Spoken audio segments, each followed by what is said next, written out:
close to midnight instead. Okay, I was supposed to stream a bit earlier, right?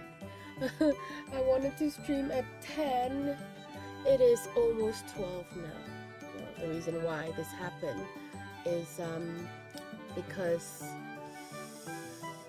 I was fiddling with my model for too long and then completely lost track of time. So anyways, so today I'm gonna try to do some doodling because I haven't drawn in so long, right? And the thing is,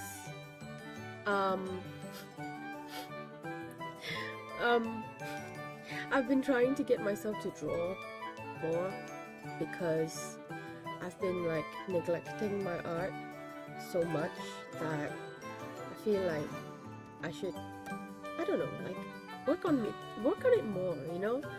Because like honestly, it's such a waste to know how to draw and not do your own thing. So today my goal is to at least, like, if not fill like this area, like I want to be able to do like the whole spread, but I'm not sure if I can. So today I'm just going to aim a bit low. Aim a bit lower today and see how much I can accomplish. Well,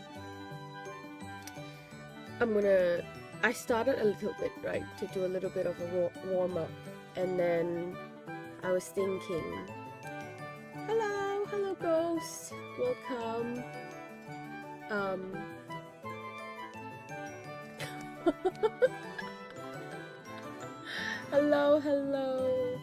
Hello everybody. I don't have follow shoutouts. What's that? I'm so new to Twitch. I don't even know what's happening right now most of the time. Super new.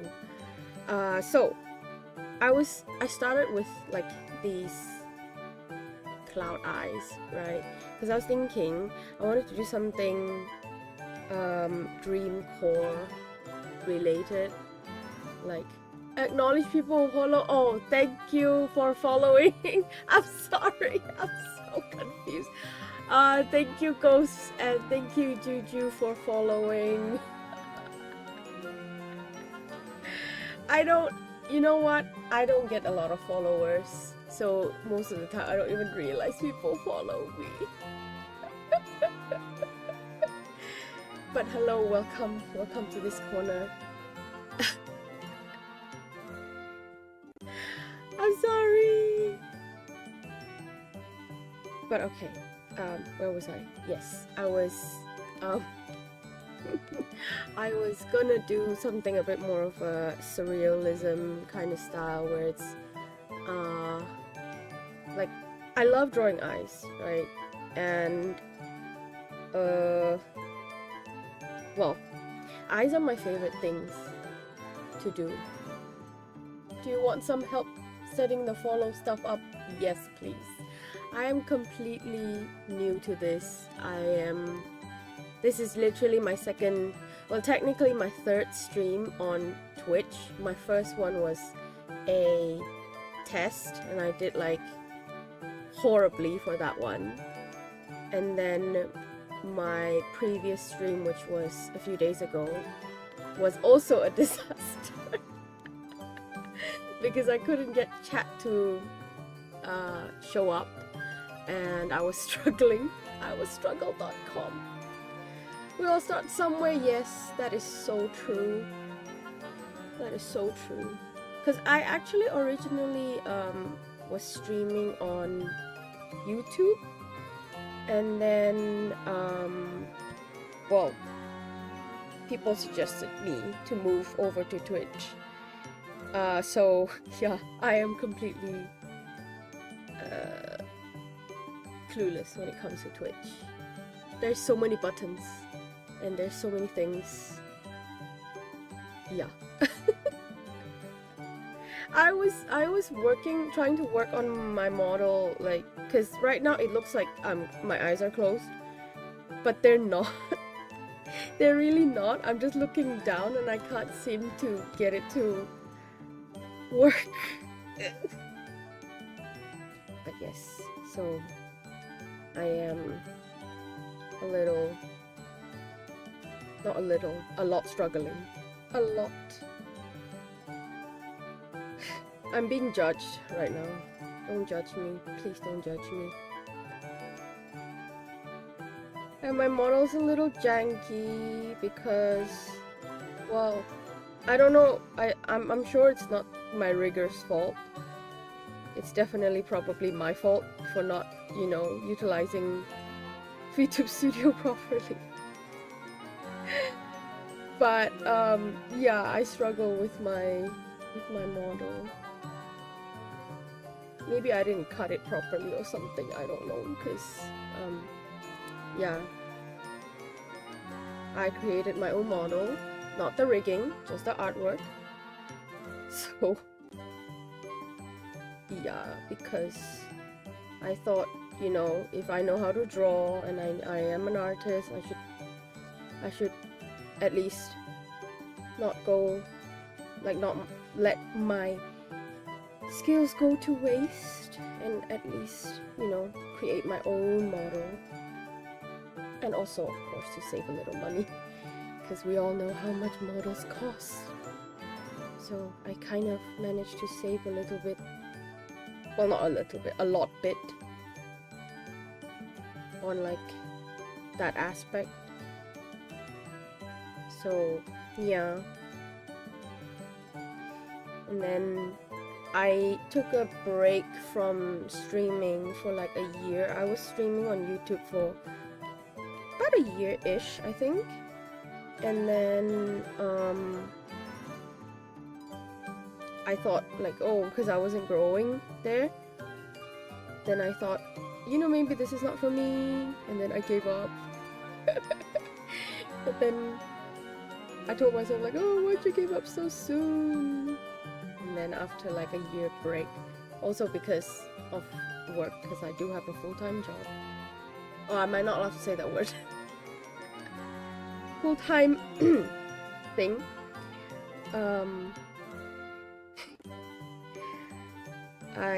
I couldn't stream and work basically, so I had to give up on that. But then I had so much fun, and then I came back last year with a friend, and then we were streaming together, and then things just started happening left and right. Like, I had to move to a new place, and the new place didn't have internet. Well, okay, didn't have internet, but like, it was rough, super rough. The internet was super janky. We were not able to connect. Most of the time I lagged like crazy. And then yeah, it was a sudden decision to move to right after I decided to come back to streaming.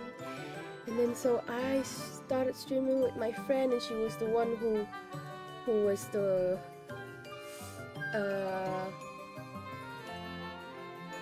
she was also like the one who had to run the stream, if you know what I mean. Like, obviously right now I'm the one doing everything. And then so it was so tough trying to work on streaming again with like battling the internet and stuff. And then just as we kind of got the hang of it, you know, like working around our own schedules, because obviously two people running, like streaming together is not easy, right? I was told that she was gonna move. and suddenly things started changing again. It was just a lot. It was a lot happening. But I finally have internet access. Proper internet access. So I thought, hey, you know what? Let's try this again.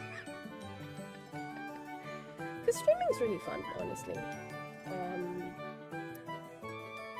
The things that happen during stream, and then like the people you meet, obviously, now that I'm on Twitch, it's completely like fresh. Everything is completely fresh. Then it's a whole new world. So that's one thing also. Anyways, I'm making boba eyeballs.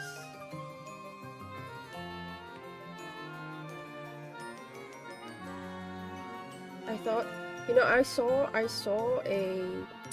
was looking at some Dreamcore videos, and then I thought, what the heck is a Dreamcore? Like, what's a Dreamcore? Because I only know cottagecore, right?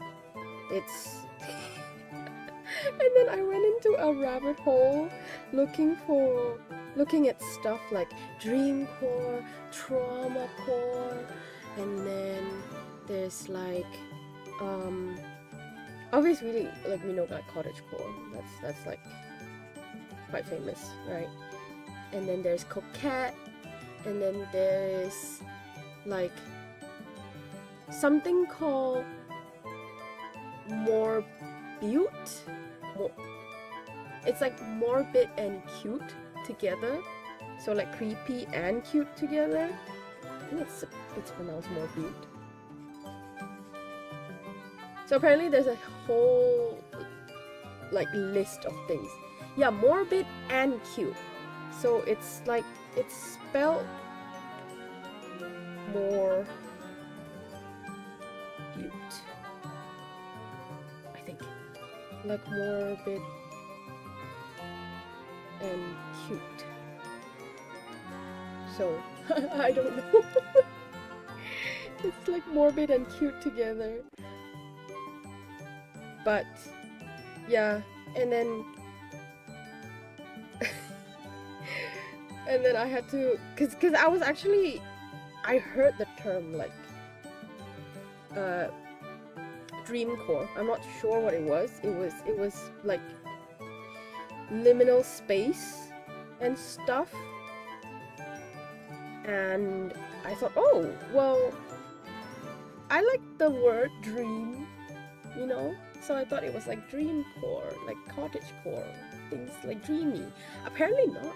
Dreamcore is more like a little bit of that liminal space where it's like empty spaces. It's like even like slightly creepy too. Like there's that feeling of like uneasiness to it. Like if anyone here is into analog horror, some analog horror like focus a lot on like liminal spaces, like the back rooms, right? It's like just empty spaces and that feeling of like maybe something is watching you, something like that, but with a touch of whimsy, if you may. So I saw a picture of basically eyes on clouds, like these eyes, well, not exactly these eyes, but eyes on clouds, and then it's like covering, like it was a bunch of eyes like that on clouds. And I thought, hey, that's so cute. So I thought maybe I could do some eye related stuff, because I really like drawing eyes. I feel like eyes are so interesting to draw.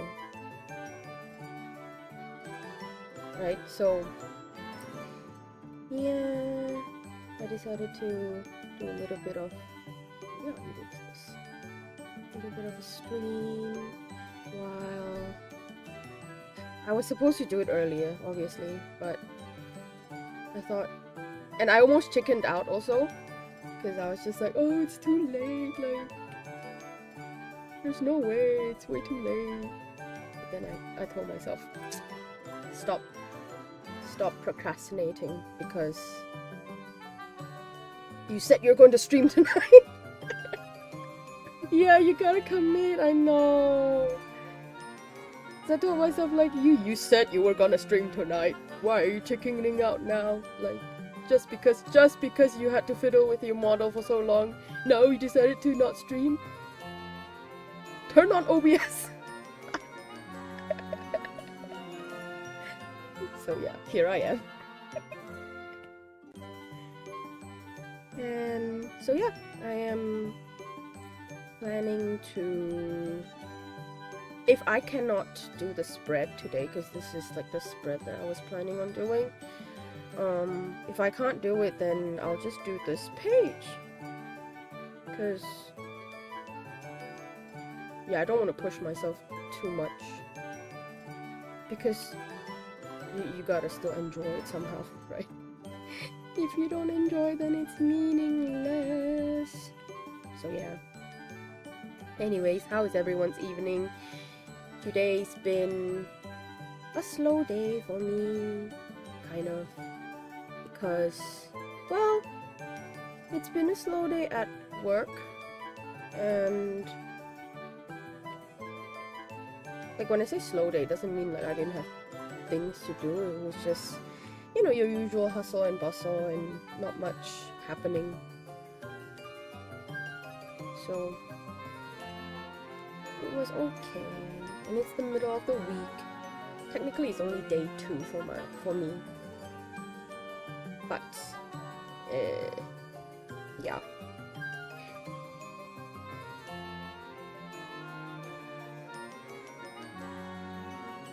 So right now, I'm thinking, right?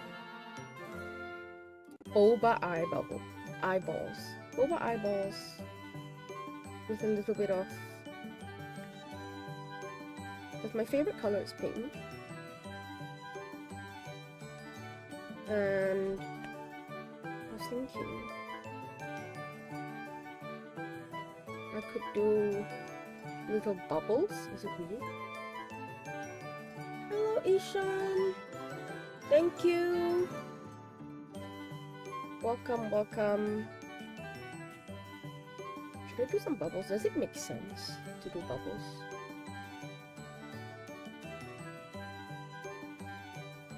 Okay, thanks for dropping by.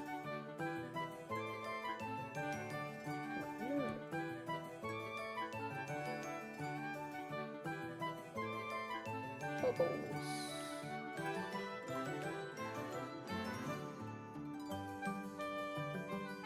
Does it look like... maybe the bubbles don't. Maybe I can do floating eyes instead. Floating eyes.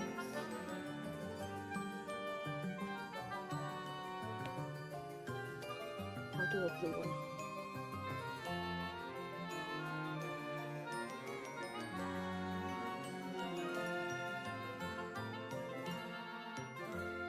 That's cute. And then usually what I do is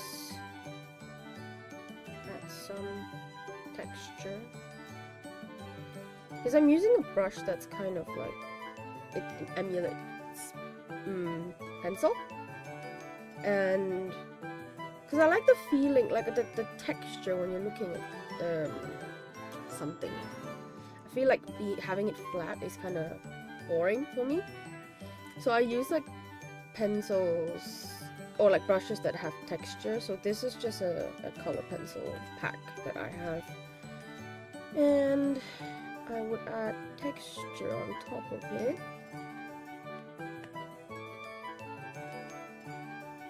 But then, should I crosshatch? I keep getting stuck in my color palette. Sometimes I get confused too, because I have so many color palettes, and they're kind of like, I save them over time, but then because I don't draw as often as I used to, I get so confused when I opened it. I literally had to kind of like watch my old time lapse to understand how I even draw things, like how I did things. It's so sad. I told myself, right, this year, and this is so funny because the year is ending too, I told myself, like, in 2025, you gotta draw more. And I was like, yeah, I gotta draw more, like, good idea. How many drawings have I did today? This year, I mean? For myself? drawings for myself? One. You'll be lurking? Okay. Feel free.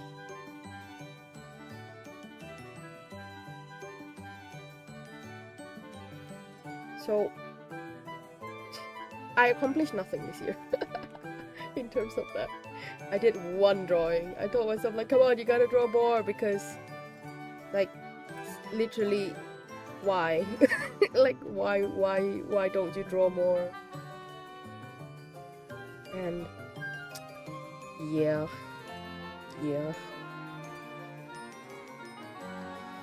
Should I continue with this blue? Maybe I will. I'll keep this one here. This blue here.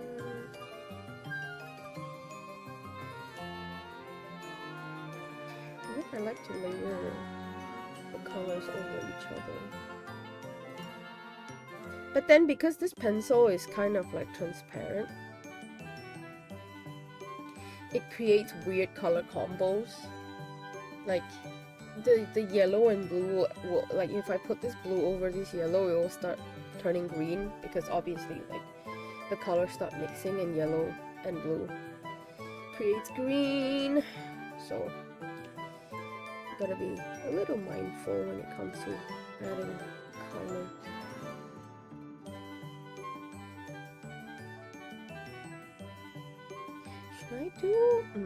Should I do the black iris? Now, I'm not someone who likes to use black or gray, but maybe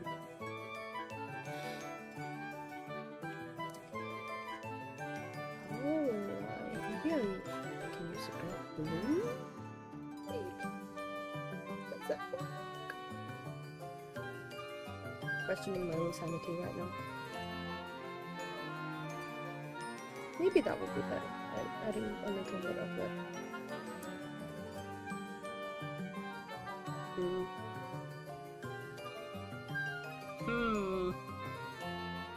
No, it's okay. It's okay. Pink, because we can have more pink. Nothing wrong with pink. And then, oh, okay. And then I can have the shine in the eye. Okay, that looks better. There we go. It was kind of soulless just now, like me.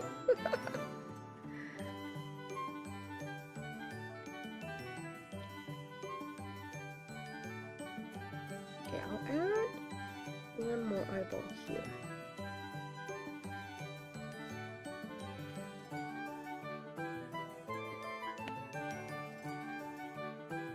Get a turquoise one.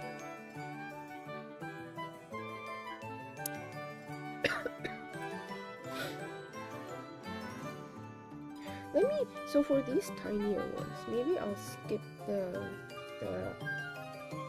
pupil. I'll just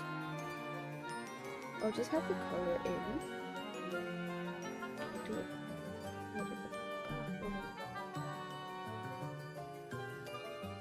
I'll do this pink, a warmer pink. This side, and then this side. It's tough when you are like trying to figure out colors, because I want to use all kinds of pastel colors on top of each other, but then the problem is what, like, the colors that I think of, like for example this yellow, I think like, oh, it's like such a nice color, right? It's such a nice pastel yellow, but once you put it down, it's like I can barely see it. Like, you can't see it. So that's why I have like all these swatches. But then sometimes they're kind of off. Also, the thing is, I had to do a little warm up, right? Because I haven't drawn on my iPad in literal months. So I normally draw on paper, canvas, for like work. So drawing on the iPad, even though it's something I used to do all the time, now becomes so foreign. It's like something you really have to constantly do to be able to kind of keep up in a way, right? And because I haven't been doing it, it feels like I'm a baby again.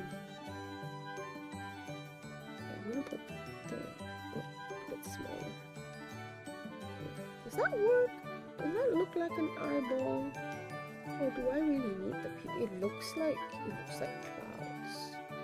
Okay, maybe I do have to add the iris, not the iris, the pupil. Ah! Okay, let me enlarge this. Maybe it'll be better. I need space. I need space for my pupil.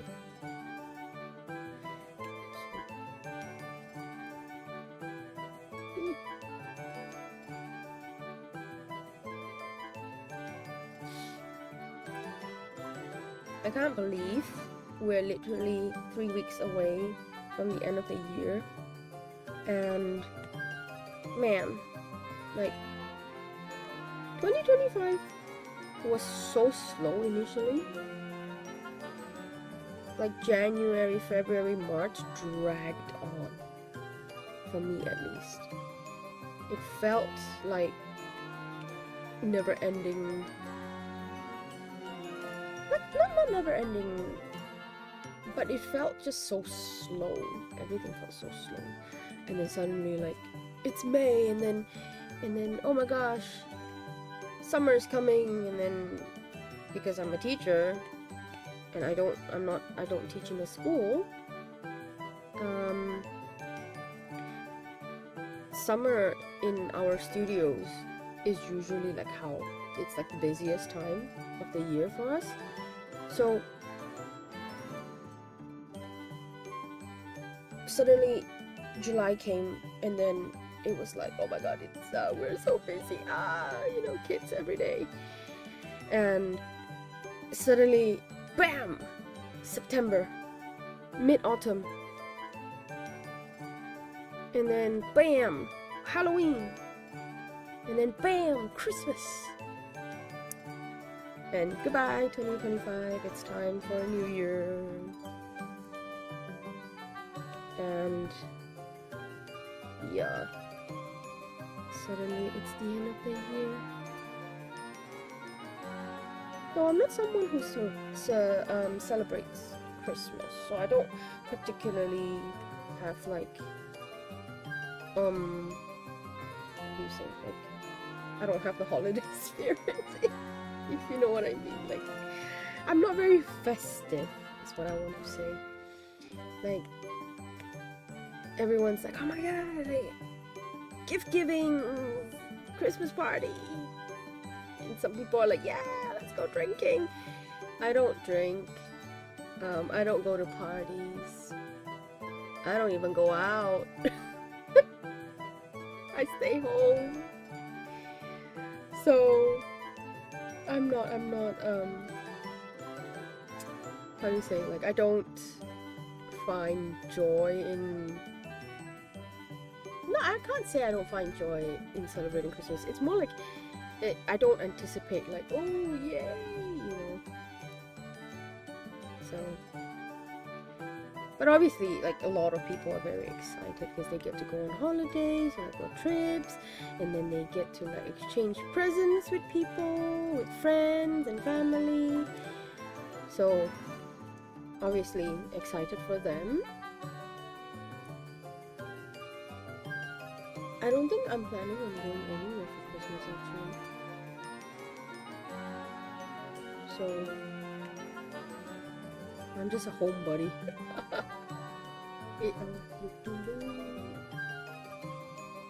Oh, overwhelmed by all these colors. I used to know what to do with these colors. Not anymore.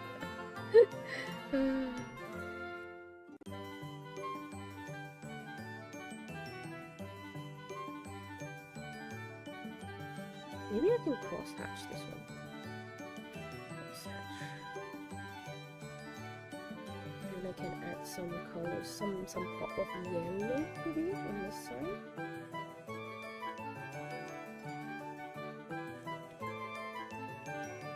You have to be careful so that it doesn't turn green.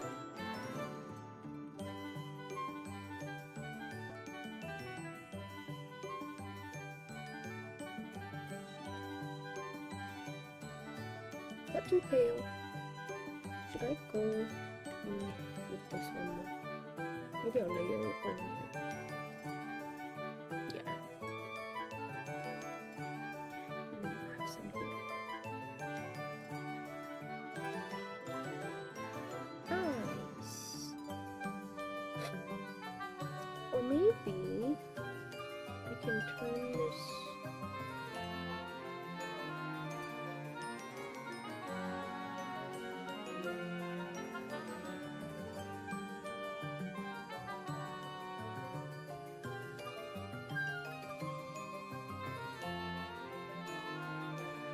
Weird that it's still the same color even though it's like emerge. I lost my words. What is the word? Not emerge. Immersed? In water? No. What is the word? Submerged. Submerged in water. Excuse me. Is it weird?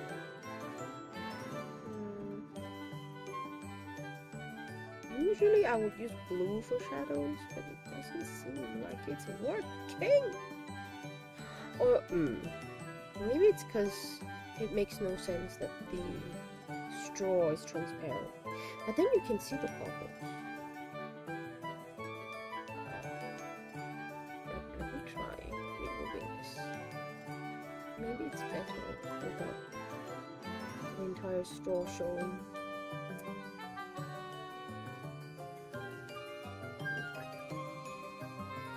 I'm gonna go back with this pink.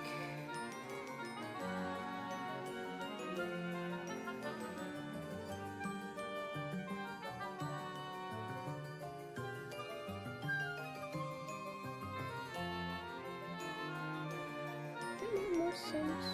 And then I can turn this straw into more of a bluish color. Maybe that's better.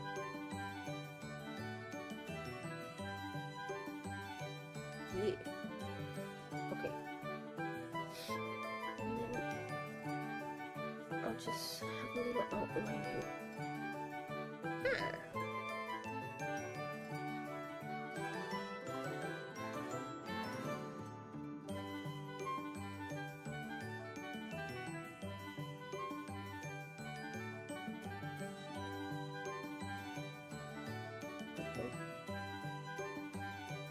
I'm gonna move this over.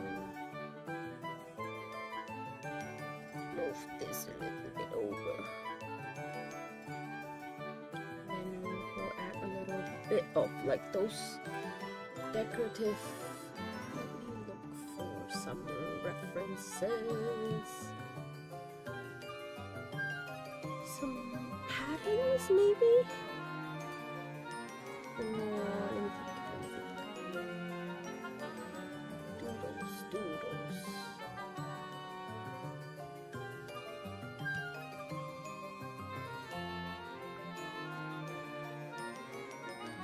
It takes me a while to kind of like feel warmed up with, especially like coming straight with no idea, because honestly, even though I did have like a theme in mind, like draw eyes and stuff, I didn't really have like a what do you call it, like an actual idea in mind besides like eyes and clouds. Let me see. Doodles. Let's see if I can. Ah, yes. Okay.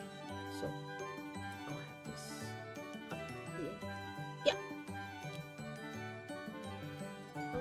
this up on this side.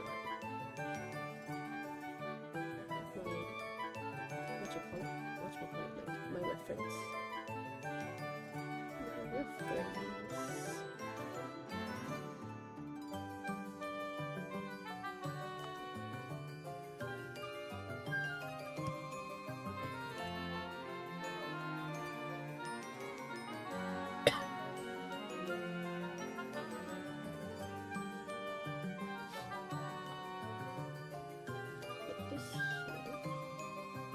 Okay, so I think I'm gonna add some ribbons. Cute little ribbons. Right.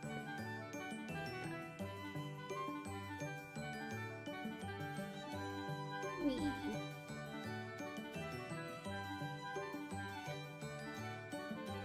I'm so out of loop when it comes to like those terminologies, like something core or like something coded. Like, I'm getting old, man. I can't keep up.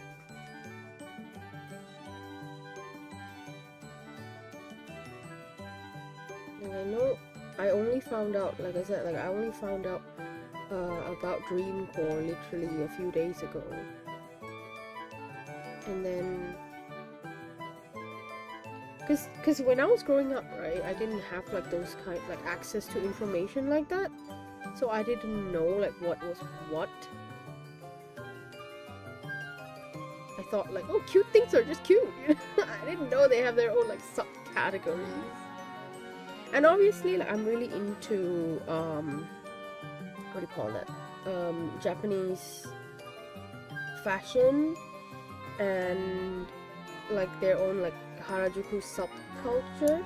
I was really into like Lolita fashion before, and then I used to like draw a lot of my own OCs, and then they would be dressed in like Lolita fashion, or I would draw like just Lolita outfits in general. And then I kind of fell out of that, and then I think they're always like constantly evolving also, so I couldn't keep up with the different like, especially like in like Harajuku fashion, they would have like something K, like Fairy K, Jirai K, and other things,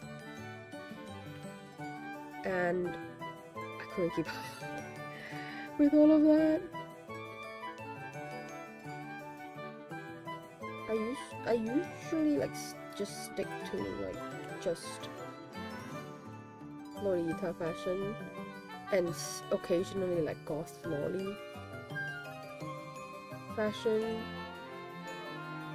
but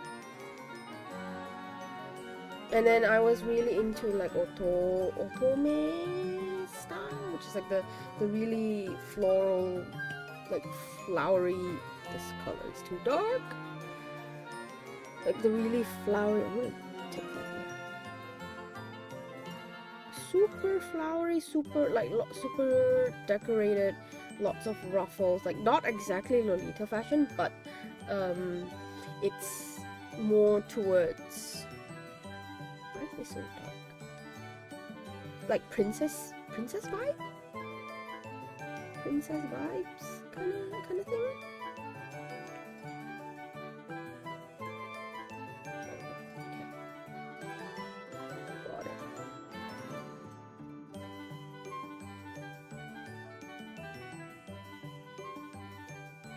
Yeah, there are so many genres now, like fairy core,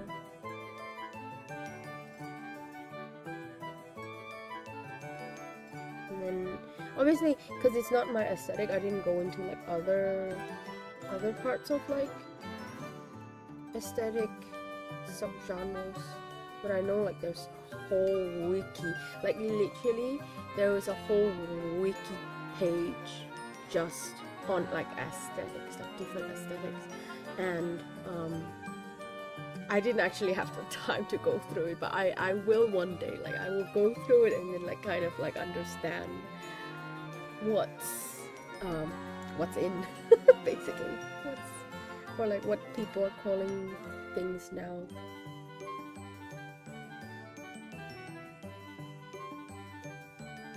Because I'm chronically online usually, but I feel like looking at like memes doesn't really count as knowing what's trending in terms of like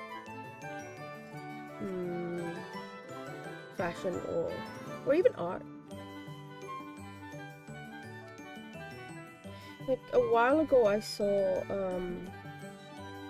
like a jelly art style thing, and I was just like, what's a jelly art style? I have no idea what that is. And like I feel like my knowledge just stopped up till like maybe 2 years ago when I was kind of still making art for myself, and then still kind of like looking at other different artists to take inspiration from, or like just, you know, like getting to know what's trending and stuff. Because I was just super consumed by life that I completely lost all connections to like social media in a way. Like besides watching, you know, YouTube videos and stuff, and looking at memes and reels and those kind of things are just entertainment, right? But you're not really like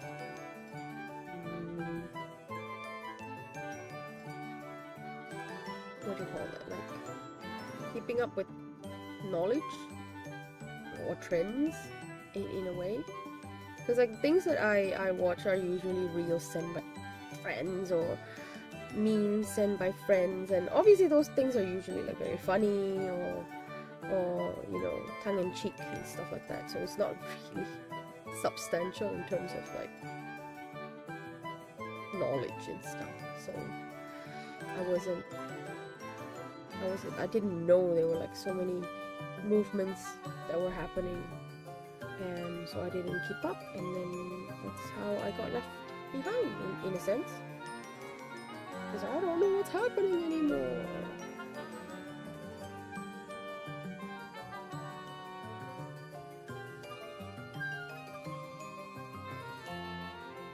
Or I'm just getting old, you know.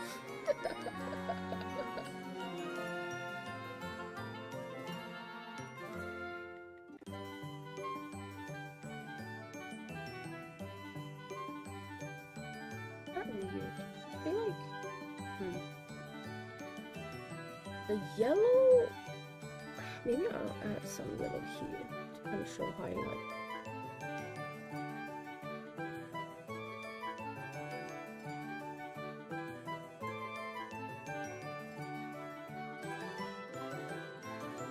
Is that better?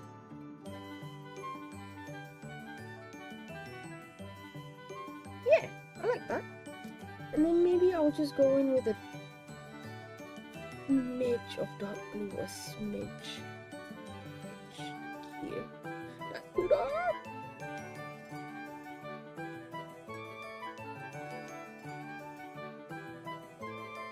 Like that, just to add that shot. Yeah. Oh, I've been neglecting mint. Let me go back and add some of that.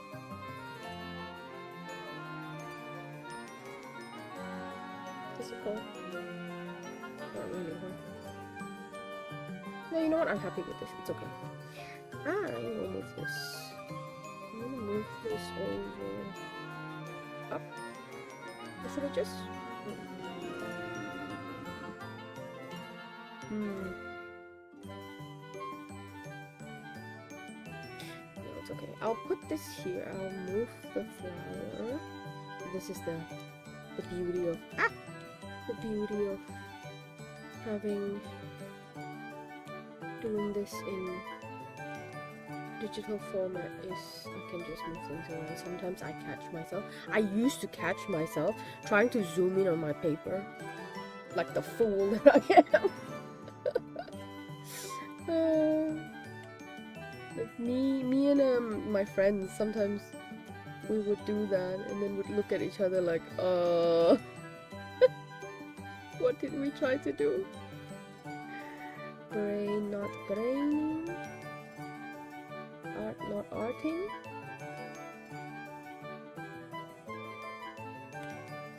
Fun fact, like the blues that I'm using are not dark actually, right? But then they work so well as shadows because blue is the darkest color in the spectrum.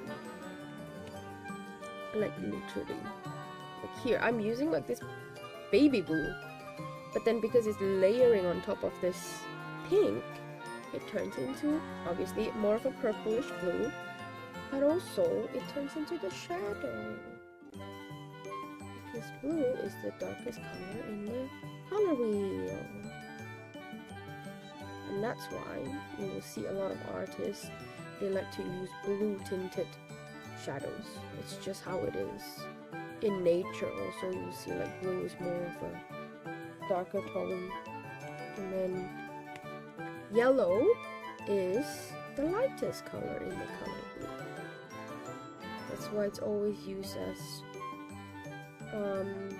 light, and you'll see in a lot of artists during the Impressionist period, which was a long time ago, like more than 100 years ago. During that period of time, they were really into light. Was the Impressionist period 100 or 200 years ago? Now I suddenly can't remember. I think it was during the 1800s, late 1800s. I could be wrong. But basically, the artists like Claude Monet, and then we have Renoir, and then we have even Van Gogh. Van Gogh is after Impressionist. He's like post-Impressionist, and he wanted to be included as the Impressionist gang, but then the Impressionist gang were like, no, we don't like you. They literally wouldn't let him in. They were like, no, you're not part of us. Your style is not impressionistic enough, so you can't sit with us. That's basically the vibes at that time. And at that time, the Impressionist people, they were really, really, really into like lights. So what I mean by light is how the light from like sunlight reflects on objects, and then they would use color to kind of show the light instead of using tones. So they would use yellow, and then they would use orange, I think a lot of warm tones to showcase like light, and then cool tones to showcase shadow. So you will see a lot of Impressionist paintings. They're all very, very colorful. Not vivid, but colorful. And then they're very dramatic. Like the lighting is very dramatic.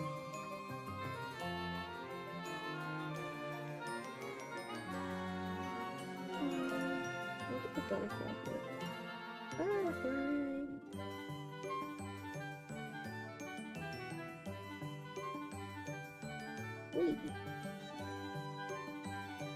I wanted to do Inktober this year, and then I chickened out. I thought, it's just pens, right? It's just ink. It shouldn't be that hard. And then I thought about the one time I actually successfully achieved like all 31 days. I managed to draw all 31 days. I thought back to that time and of how I was actually like on break. I was having holiday during that time. I took a few months off to kind of recuperate. And I remember like the only reason why I managed to complete my Inktober was because I had nothing else to do. And even then I was like stressing. I literally was kind of I was kind of, for like by day 15 I remember, day 1, day 2, like all those initial days, no problem, it was fine. It was chill. We were working on it. I had a plan in mind. I thought, like, you know, it'll be great. Like, you finally have time for yourself. You're taking a break. You're resting. You should have creative juice to you know, pour out. So initially I had an idea. I had my prompts ready. I created my own list of prompts which were like flowers and Lolita fashion. So each division of like subdivision of the Lolita fashion. So like, for example, day 1 would be, I can't remember exactly what my prompts were, but it was like day 1 it could be like Sweet Lolita, and then day 2 would be Chi Lolita, and day 3 would be Gothic Lolita, and day 4 would be like another type of Lolita fashion. So it was all 31 days of that and flowers. So maybe like it was like, there's one called like OG, like a Prince Lolita, like a specific genre of Lolita fashion where it's dressing up like princes,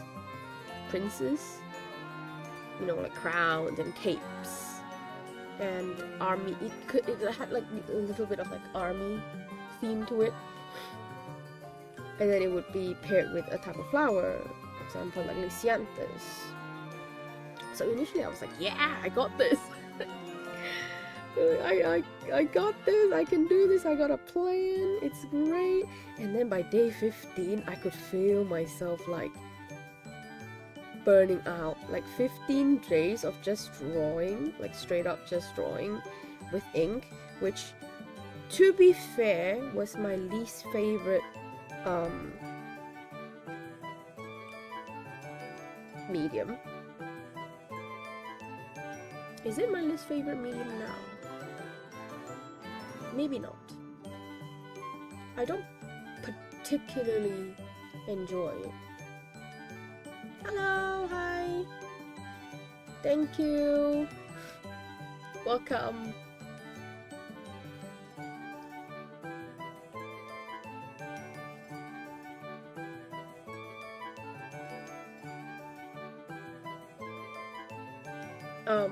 What was I saying? Oh yeah, like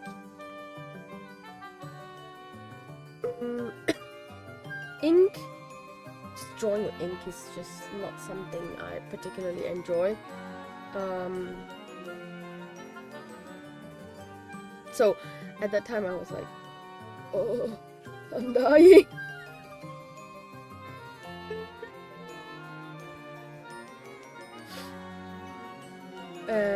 But then I was like, no, you know what, it's okay, you can do it, keep going, continue.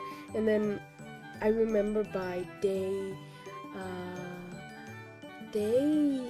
20 I was struggling. I was trying my best to continue drawing, because I told myself, like, you are in day 20, you are literally 11 days away from completing this challenge, you can do it, you have to push through.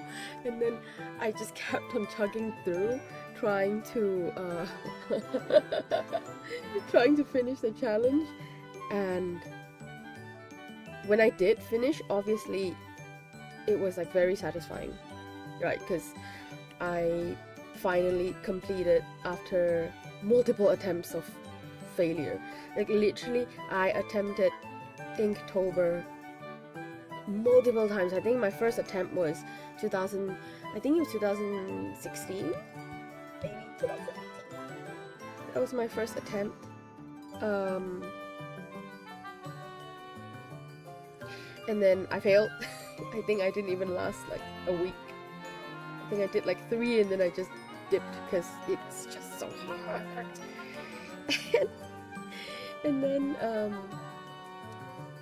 after that, I attempted a few more times trying to simplify it, because I think every single time I attempt like Inktober, I always end up overestimating how much time I have, or like how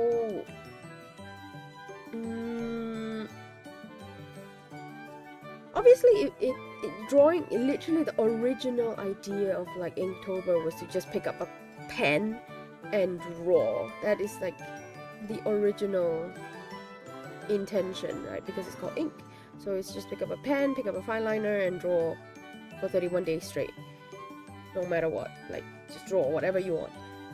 But then over the years it just became like a whole, not a holiday, but it's something artists celebrated and the art community celebrated. So then it became like a huge art challenge that everyone participated in, and then it just, I felt so much pressure. It's like, you have to make it good, you have to make it perfect. And honestly, it's something that every artist like go through, right? They push themselves too much and then expect too much from themselves, and then they lose that feeling of enjoyment or joy in a way. And yeah, I think because I kept like expecting myself to like do a lot, and also I did one thing that you shouldn't do, and I'm still doing it until now, which is very bad, is that I always compared myself to other artists. It's such a bad thing to do, but I couldn't help it. I was like, look at them, they're doing like the same challenge as you, and they're also using just a pen. Why is yours so ugly? Those kind of things. And I would just get discouraged, and it's definitely like my own fault for comparing myself. So it was a struggle. So I failed multiple times. I failed Inktober, I think a total of maybe 3 or 4 times. I think it's not too bad for it to be a motivation rather than discouraging. In a way, but comparing yourself too much, like comparing yourself to other people too much, will actually demotivate you, because you'd be like, oh, I'm not like them, I'm not like them, so I can't do it. Or I'm just not meant to do this. Like, these are thoughts that I definitely have, like, oh, it's very hard to kind of compare yourself without putting yourself down. Like, it's like, I used to think, and I think that's one of the reasons why I started doing it, was because like, oh, if you have someone to, or like an idea to look up to, right? Like, if I compare myself to, for example, artist A, and their art is amazing, and if I compare myself to them, and then I'll see like the discrepancy between me and them, and then I'll be able to improve myself, and then I'll be able to catch up to them, those kind of things. But then the thing is, and this is something I realized after becoming a teacher, is everyone has their own timing. You can't compare to anyone, because each person have their own skill sets. And this is also another thing that I come to realize after starting to teach kids, like little kids especially, because I teach a range of kids. I've taught babies, literal babies. I've taught teens. I've taught like primary school students. Some kids, they have talent. innate talent. You can see it from their like 3 or 4. Yes, I am a teacher, but I'm not a school teacher. I'm like an art studio teacher, if you know what I mean. Like I teach art only in a place, in a studio. So I've seen children who are talented, like literally the way they hold the pen, the way they choose colors, it was amazing. I've seen like 3 or 4 year old having really good art sense, and I would tell the parents, I'd be like, oh my gosh, like I think they have an innate sense or like talent for this. Please continue, cultivating it. But I've also seen children who've they've been learning art for years, and they just don't have it. Like it's just not for them. And that's the saddest part, because they would be like, oh, teacher, how can I do this better? Or teacher, I want to advance to the next level. Let's say they want to advance to intermediate level, and I can see they're not there yet. Like they just are not. They're not ready for it, and if I make them, like I let them advance to the next level, they're gonna suffer. They're not gonna be able to keep up, and then they're gonna hate it. They're gonna start hating it, and then obviously I don't want that, right? So I tell them like, oh, you still need to practice more, you need to keep up. And they were like, but when? Like, so-and-so already went up to the next level. And I'm like, okay, but so-and-so has been learning longer than you. That's the easier answer, when it's like, so-and-so have been doing this far longer than you. I have a student, she's 12 now, turning 13 soon. She's been learning art since she's 4. Okay, so she's been at it for a very long time, 8 years. She's so good. She is amazing. Like literally the stuff that she does at 12, me looking back at myself, I'm like, you potato. Literally, me. I always tell her to, because obviously I'm the teacher. I can draw. I can teach her what she needs to know, because I'm the teacher, and obviously I have years ahead of her, right? But then I will always tell her, do you know what I was doing at your age? Like, I told her, when I was your age, I was just drawing with black and white pencil. I couldn't color, I couldn't paint, I didn't know anything about anything actually. Because I was self-taught. I taught myself how to draw. And I told her, like, you have been doing this since you were 4. I mean, sometimes people think like, oh, what can a 4-year-old do, right? What can they do? What do they know? But it's actually the habit that they form from those early years that helps them later.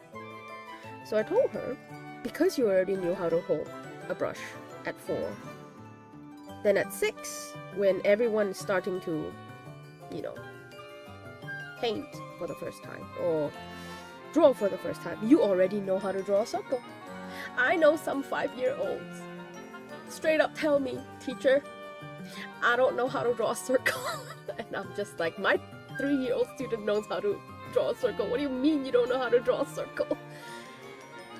So I told her, like, you started young, you will continue to grow. So long as you don't give up, you will continue growing.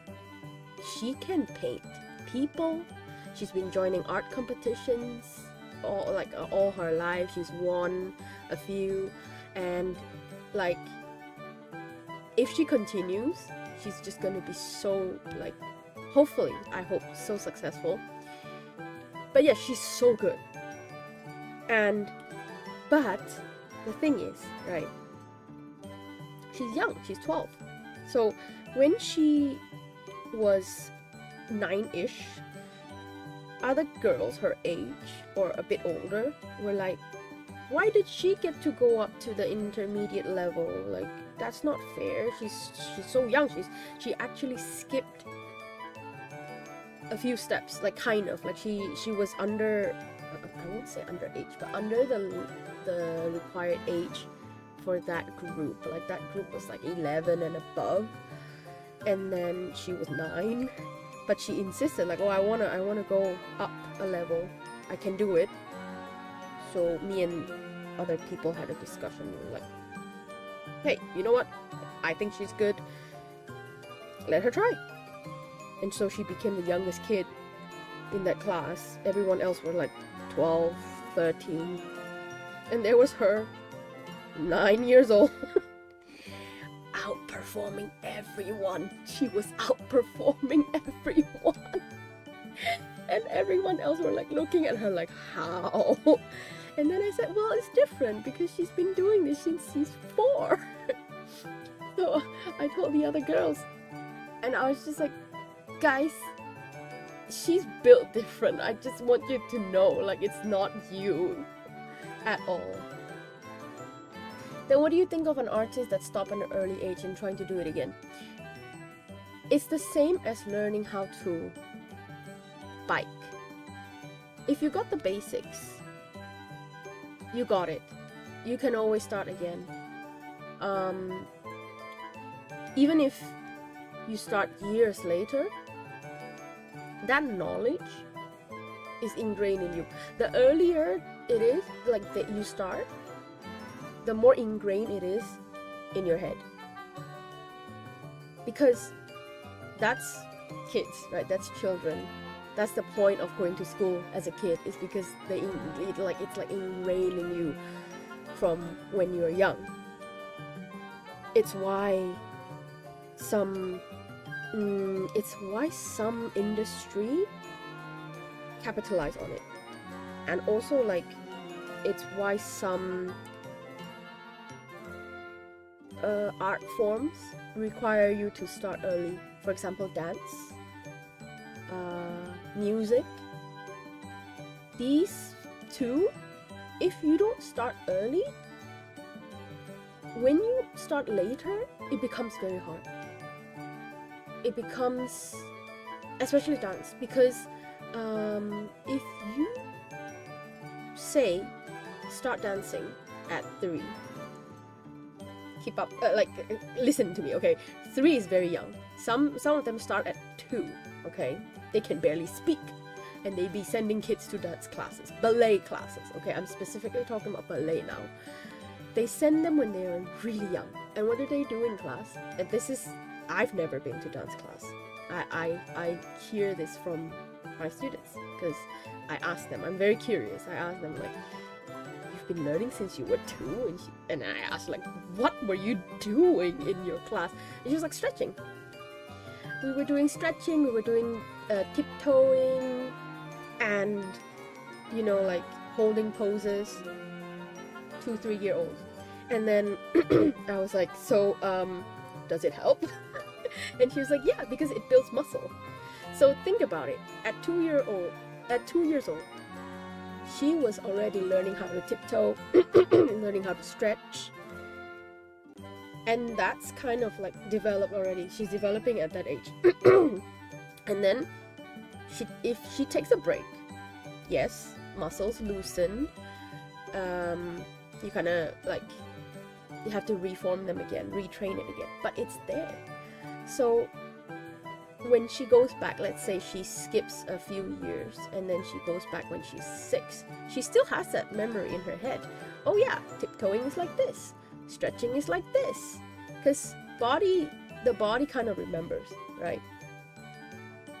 And that's kind of the same with music. So I wanted to learn piano. My whole life I wanted to learn piano. I wanted to, because I found it very interesting. I thought it was really nice to be able to hear something and then replay it on the piano. And I wanted to learn. However, I wasn't able to, because why? My math, like the basic artist that I am, my math is very lacking, so I had to focus more on math tutoring. I wasn't available to take more lessons, and my mom was very she was very adamant that children should remain children. Like, they shouldn't be taking too many lessons, too many tutorings. Like, let them have fun, let them be kids, basically. So I wasn't forced to, you know, say, like, kids nowadays, they're like, oh, basketball on Wednesday, soccer on Friday, ballet on Saturday, and then ice skating on freaking Thursday or something like that. So I was just capped at like 2 classes. Like, I was taking language, like I was taking Mandarin, Chinese, and then I was taking math. So I was like, I want to learn piano, and she's like, no, you can't, like, your schedule's packed. So I couldn't. Eventually, at like during high school, I finally got the chance to learn it. It was so hard for me because the basis, like the basic skills, I had to learn as a older kid, right? And then apparently, like, your muscles kind of set in. Like, it's hard to train your muscles to work that way. When you're young, it's kind of more malleable. So that's why they start early. They start like playing like those scales, like when they go da da da da da da da da da, like that. They start when they're young, so that it's easier for them to like absorb all that knowledge. When you're older, like when you're in 16, 17, you're like busy absorbing other kind of knowledge, then it becomes very overwhelming. I do start early as a kid, but kind of always start and stop, and that cycle always going on till university. And now, what do you think as an artist and teacher? Now, unlike sports, art you can do anytime. Unlike certain other things, art is very flexible. You can always start again. It's like a never-ending growth cycle. Growth. How do I say it? Like, just basically, it never ends. Like, if you think you have peaked as an artist, that is actually when you start deteriorating, if you know what I mean. Like, how do I explain this? It's something that you have to keep working on. So basically, whether you work on it today or next year,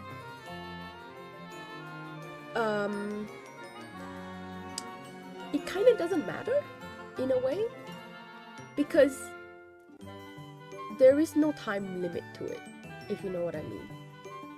In music or in dance, in sports, there is a time limit to it. There's a reason why people end their careers. Like, I know ice skaters, like figure skater, oh my god. Figure skaters, they end like around like 20s, 30s, if they're lucky. Same as like ballerinas, those kind. Because the body can only take so much. Because you fall, you hurt yourself, you know, there are injuries. The body can take so much, and then up until a point, some point, you have to stop.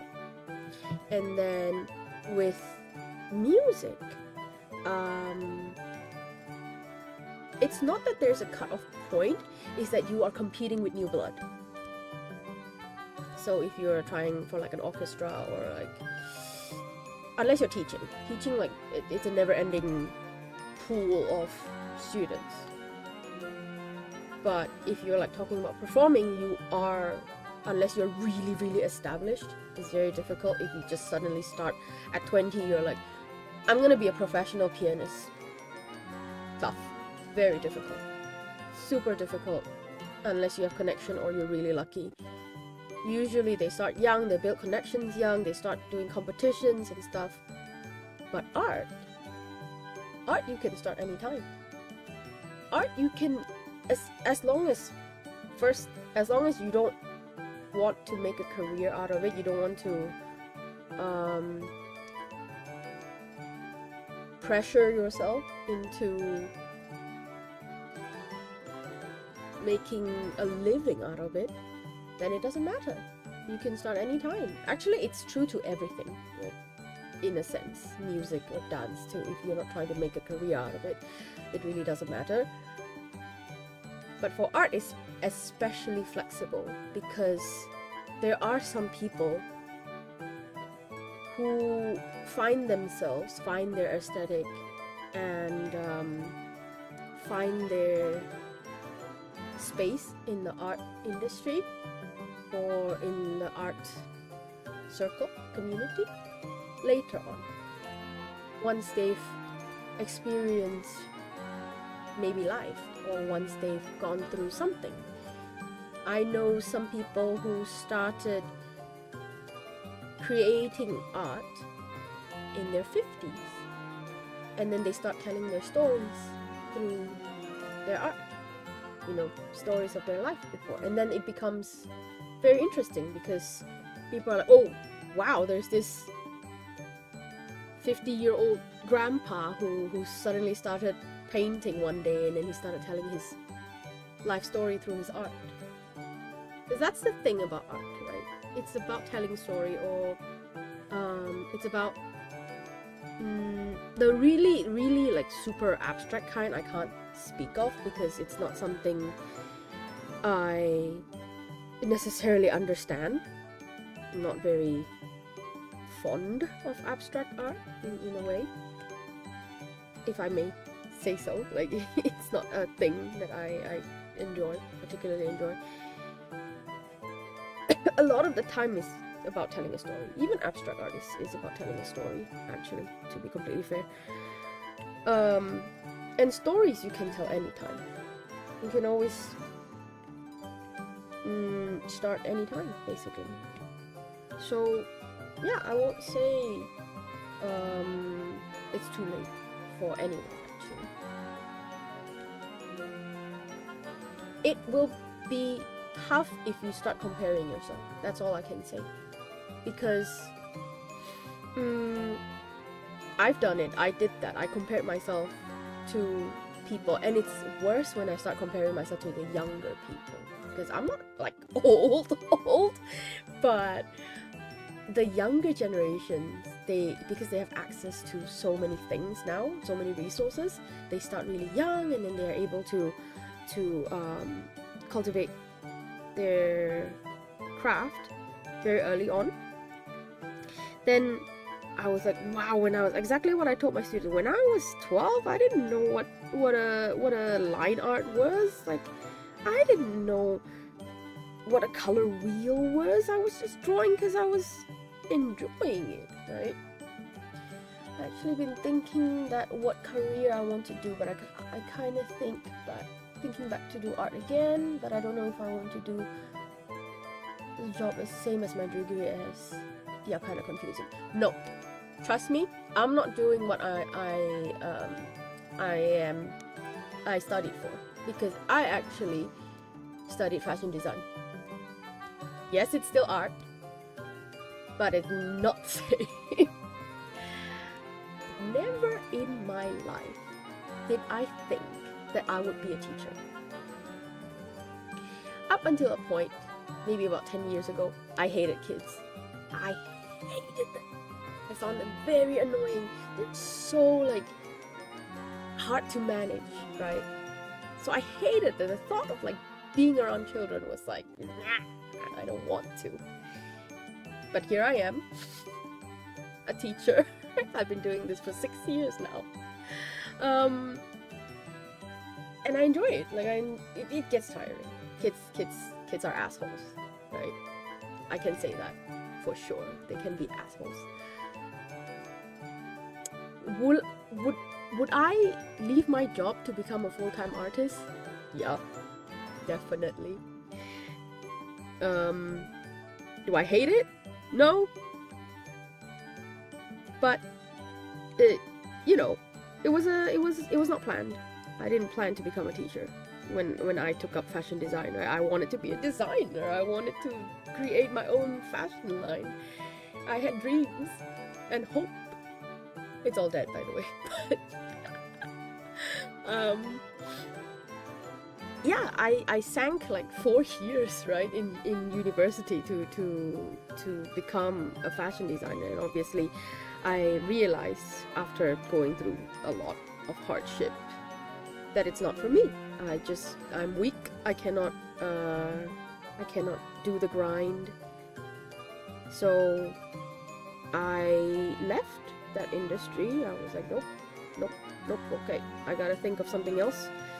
And I, funnily enough, had no choice but to teach English, because that's what pays the bills, right?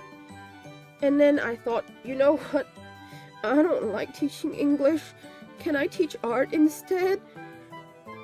And that's how I ended up teaching art, despite not planning for it. I did not want to be a teacher, but here I am. So I think of it in a way that if you do want to do art, take it slowly. It's tough. It's especially with the current economy. You know, not many people are buying art. It's not exactly easy to start from scratch, but I will never say no. Like, try it. Why not, right? Do it as a side hustle first, maybe. Then you can plan out what you want to do after. Because it's a very wide net, I would say, with art. You can be an art teacher. You can be an illustrator. You can. Well, what did you study then for your degree? Maybe that could like put in some perspective.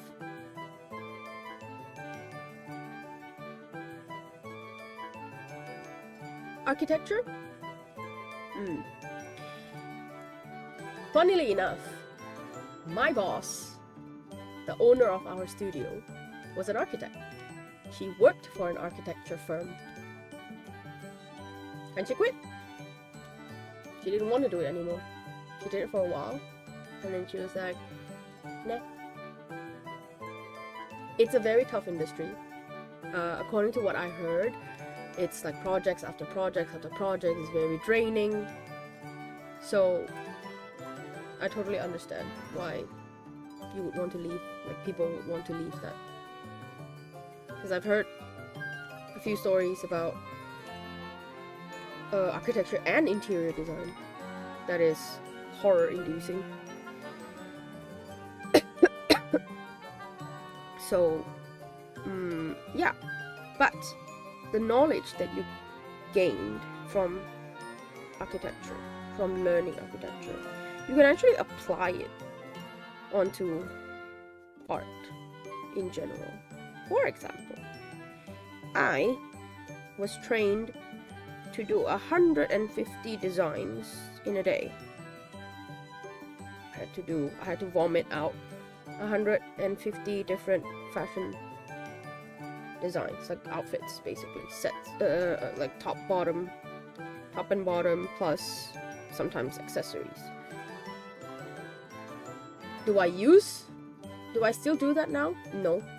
But the knowledge from when I was grinding those 150 designs, like, oh, maybe instead of creating this pocket here, I would move it over there. That flexibility, like the knowledge of being able to, let's modify, let's touch up here and there, it's kind of ingrained in me that when I was asked to vomit a bunch of stuff for my work, my previous job, in a previous place, I was able to, because I had that kind of like machinery inside my head. Like, okay, I have to put up A, B, C, D designs, let's say, or like lesson plans or projects for children. what information do I need that I can just mash together and put out for the project. Or like thumbnailing. Thumbnailing is something that I was trained to do in school, and I don't do thumbnails anymore. Unless it's something like for my personal thing, but I haven't done that in a very long time. But that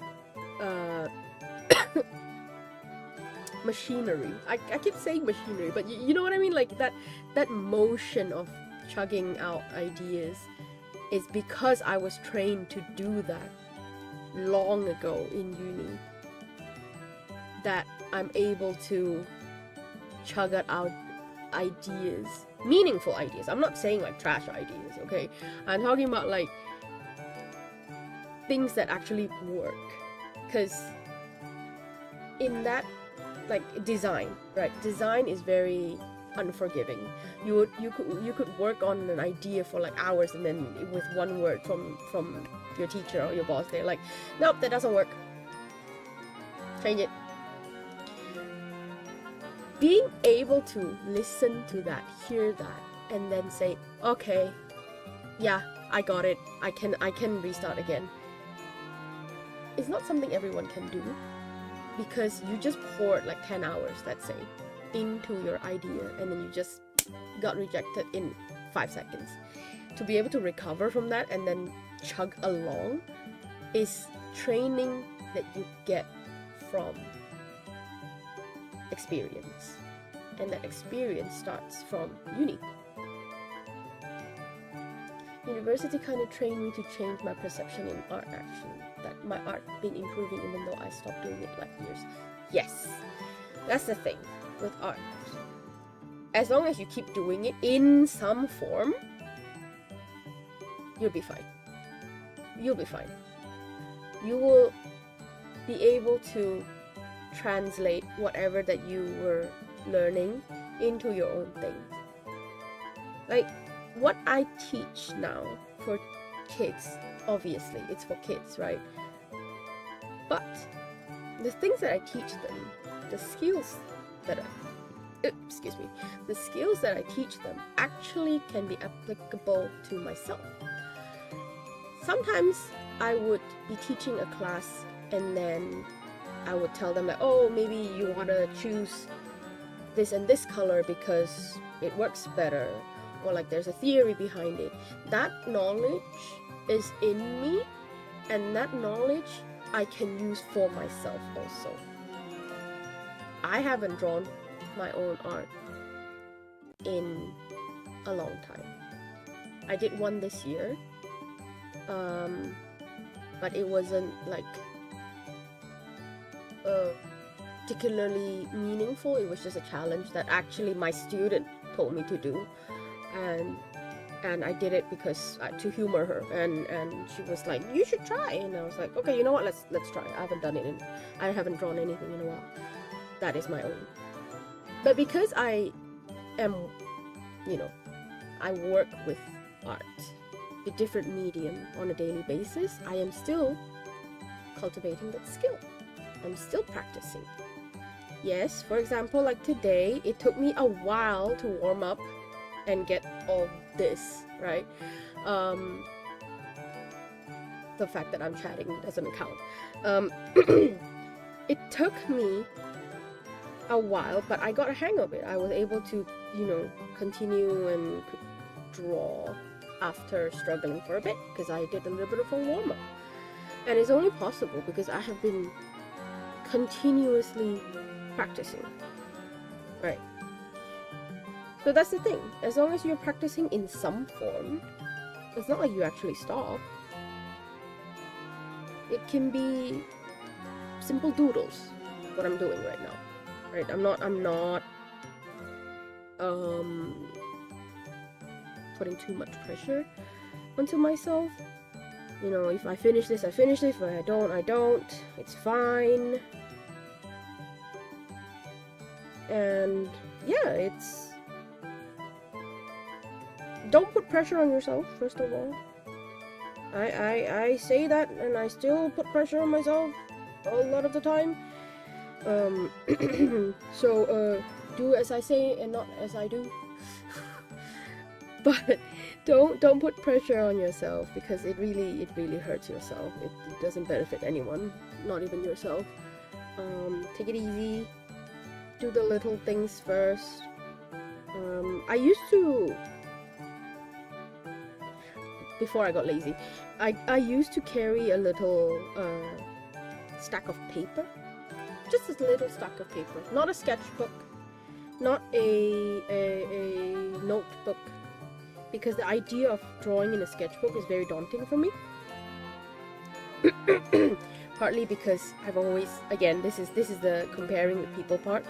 I always see people's sketchbook and be like, wow, your sketchbook's so aesthetically pleasing. It's so organized. You have all these like gorgeous colors in it, and there's mine, chicken scratches.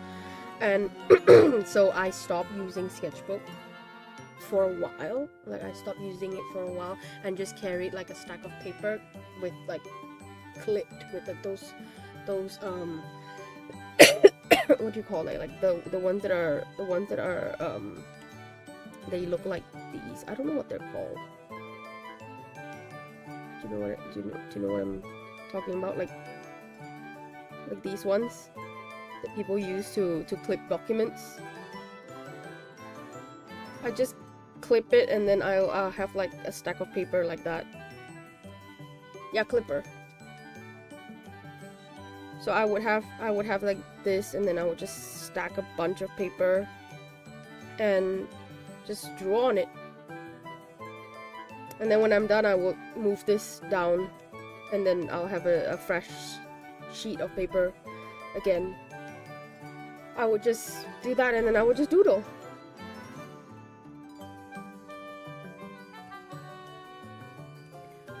Instead of like, oh, I need a sketchbook, I'm gonna bring a sketchbook, and then I never touch it. Because I used to do that. I used to carry my sketchbook around, but I never touched it because I felt so pressured to make a nice sketch, you know. It's a sketch. There's no need for me to like focus so much on it, but I did anyways because yeah, that is a problem for me. But yeah, you find your own way. Like, maybe what I suggested, it might not work for you. It could be something else. Like, some people just do work better with like sketchbooks and more organized. I'm a mess. Like, I'm a messy person to begin with, so carrying a sketchbook would make me pressured instead. So I just bring stacks of paper, or at least I used to bring stacks of paper, and then I'll just and I just, instead of doing white paper, I use pink paper, because pink's my favorite color, and if you can't tell already, pink is my favorite color, and I just feel kind of like better when I see like, oh, it's my favorite color, it's on the paper, I can, you know, draw something on it to encourage myself, kind of. Like, who said you have to draw on white paper, right? You could just do whatever you want. It could be craft paper, it could be post-it notes. If you feel kind of like it's daunting to draw on a big piece of paper, start with paper clips, post-its. Do a doodle.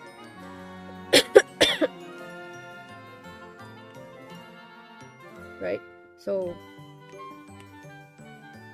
as long as you start, that's the thing. And that's the one of the reason why I continued like with my plan today, because initially I wanted to stream. I told myself like, okay, you've procrastinated drawing for so long. Go stream. Like, no matter what the outcome, whether or not anyone comes to see, go stream. At least do a little bit of drawing, because you've put it off for far too long. So you actually try to do cover for books now. Oh, wow. Like novels, you mean? That's very nice. Book illustration is also one thing. Like, that's the thing about being an artist and an illustrator. You can literally be doing anything. Literally anything. It's such a wide net, because you could end up, let's say, a book cover artist, right? And then from there, maybe you end up doing product design. You kind of did many product design in these years already. Yeah. So when you start doing product design, then you can do merchandise, and then you start doing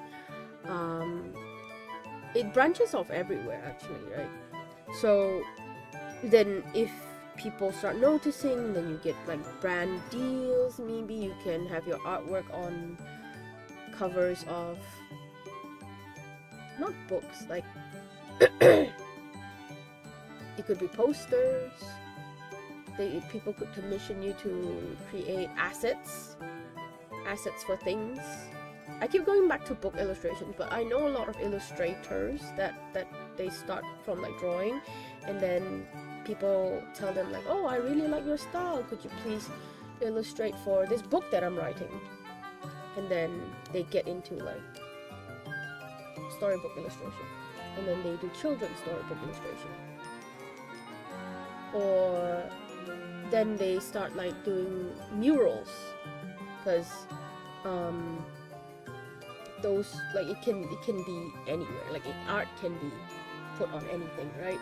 So some people, they ended up putting their work on products.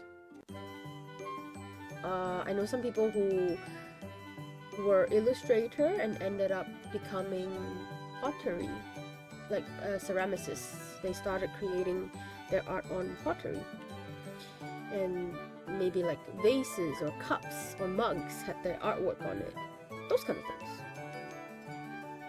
So yeah, that's what I mean by like a wide net, a really wide net.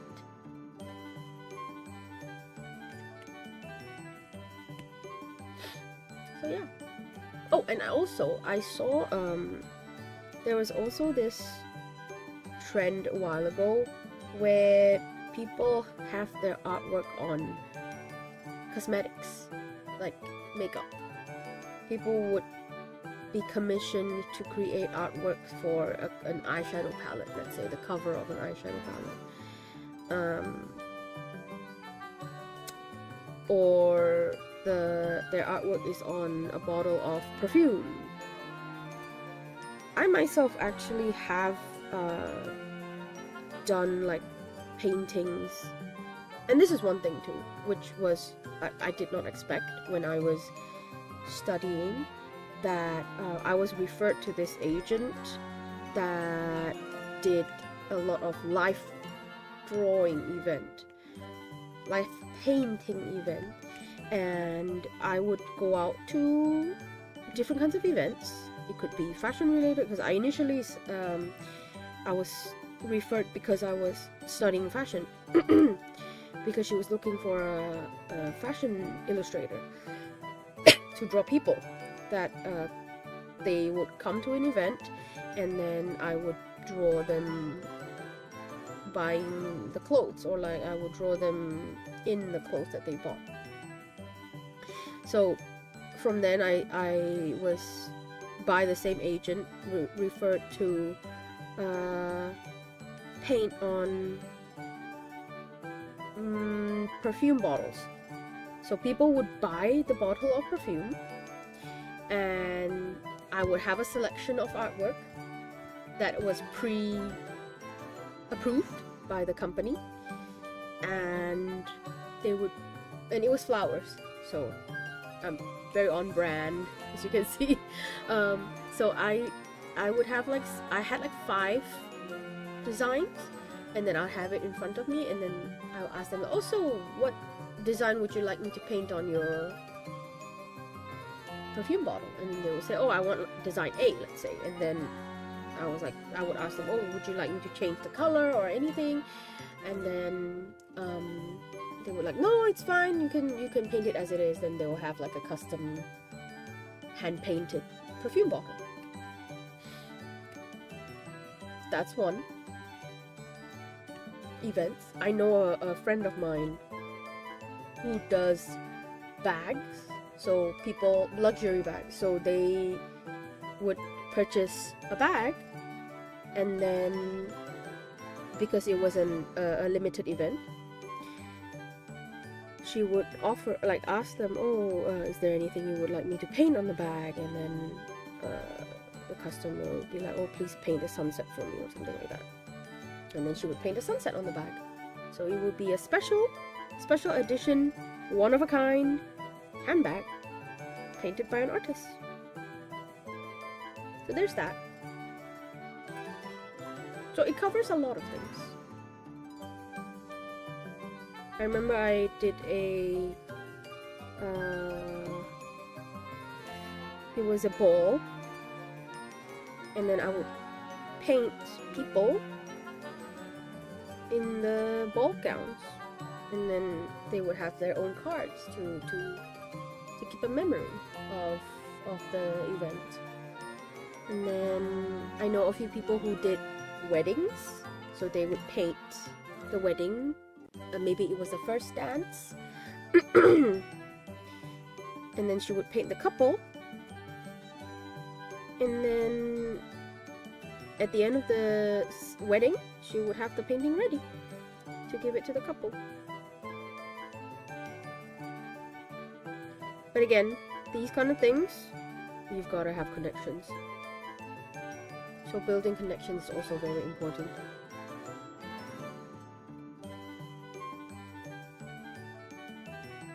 Sometimes, and this can be a little bit unfair, but sometimes luck is very, very important too. You could have all the talent in the world, and if you don't have luck, it feels like it's all going to waste. I felt that for sure.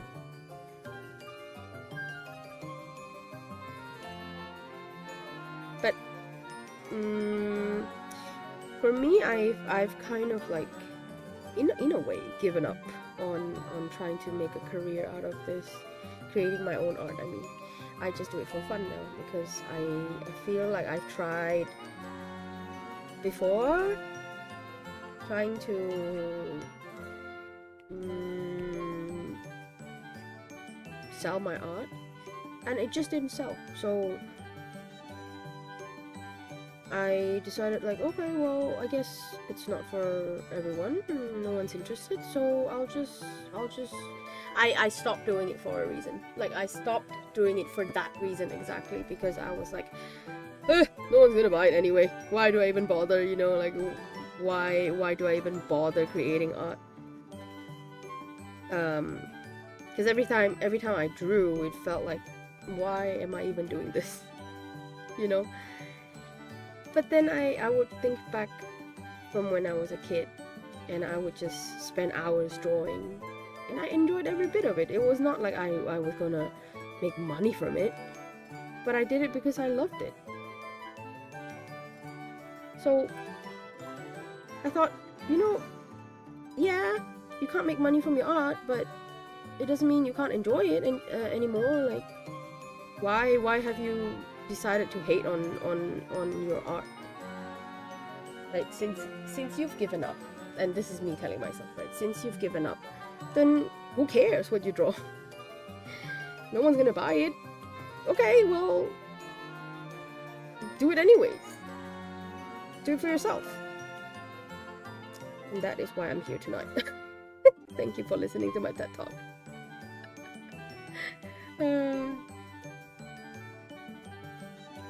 That also, to be honest, to be completely honest, like my students are fun, but they tire the shit out of me. I'm tired. They tire me out so quickly. And by the time I get home, I'm like,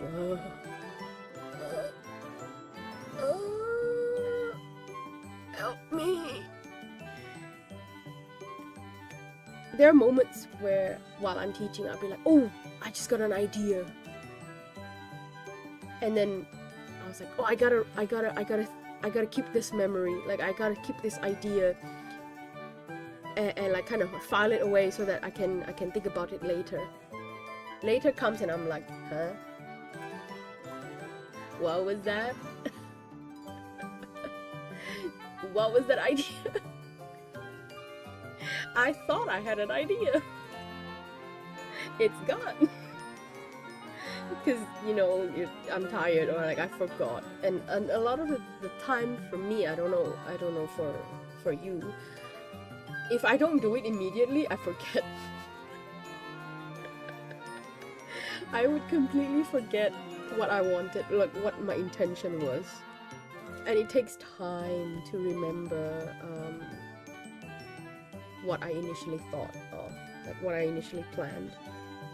So there are so many times where even last week when I was like looking up pictures for class, I saw a picture of the clouds in the eyes, and I was like, oh my god, I have an idea.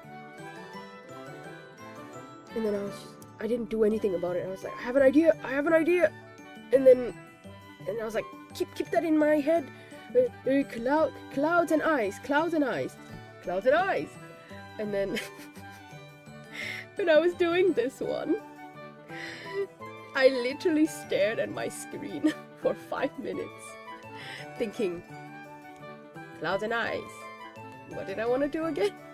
It's like, because it had been days since I had the idea, and I didn't actually execute it immediately, because obviously I couldn't. So when I got here, I was just like, eh?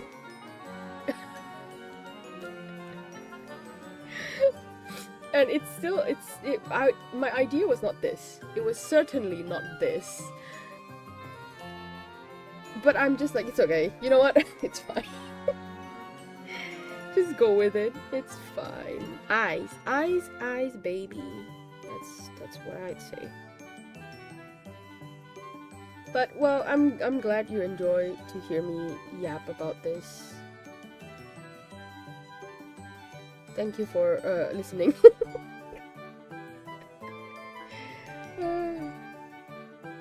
Well, I'm glad I did this anyways. Like, I really wanted to stream earlier so that I can, you know, stream longer. But I was fiddling with my model for too long. That's why I was struggling, because it annoyed me to no end that it looks like I've closed my eyes. Like, it looks like I'm sleeping, even though my eyes are not closed. I'm just looking down, and I was trying to figure out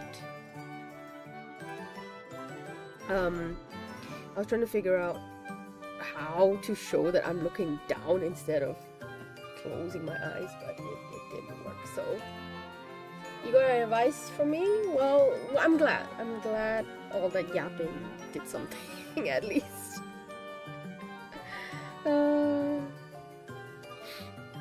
I hope it helps somehow.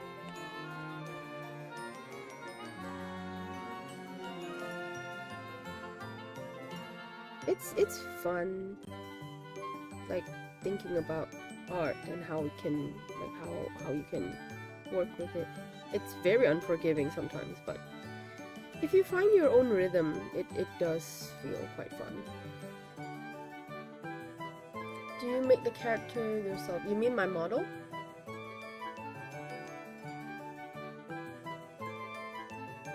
Yeah, I did. I created my own model. I designed it myself. But the rigging was not done by me. I paid a rigger for it because I tried learning. I couldn't learn. I gave up. So I was just like, nah, better ask a professional. I can't do it. But yeah. I initially, because I didn't, I wanted to start streaming, right? I thought maybe it's something I can try, something new I can try. But then I don't have money. I didn't have money to commission people, and obviously people are busy, right? A lot of artists, they're sometimes backed up months in advance, and I just wanted to try something. So I thought, man, don't you know how to draw? Like, you know how to make your own stuff. Like, why would you ask someone else? Especially because I have a specific idea in my head, and that's kind of like a thing with artists too, right? They're very stubborn. I'm very stubborn when it comes to my own artwork. I'd be like, oh, I want it a certain way, and I don't want to trouble anyone with that. So I was like, might as well just do it myself. So I designed it, and then I found a rigger, and we worked together to, yeah, I cut it up and then sent it to them, and yeah, and that's how I was born. The model is so pretty, thank you. This is actually my second model. I actually have a first model which is a little bit too janky right now, so I'll work on that first. Why did I try to stream? Well, to be honest, it was because I saw VTubers. I saw VTubers booming, and then I was like, hey, why don't I try? You know, maybe it will be fun, because I also enjoy gaming, right?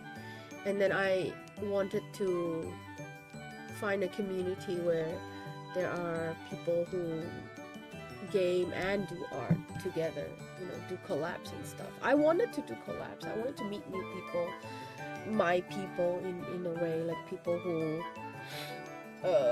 have the same interests as me. Maybe if they're not artists, then at least they enjoy the games that I enjoy. Or you know, just like find a community, because to be honest, I don't have friends. That's not true. I don't have many friends. I have maybe 2 friends. And obviously we don't have the same interests. So I thought, you know, if I gotta find someone, you know, I gotta find some people who surely there are people out there who enjoy the same things that I do. So, you know, trying to connect with other people, trying to find a place for myself in a way. That's why I started streaming. And to be completely honest, even though I yap a lot right now, I'm yapping, but I am an introvert at heart. So it's so difficult to be like this in real life. Right? So it's a little freeing in a way. Like this, in this form.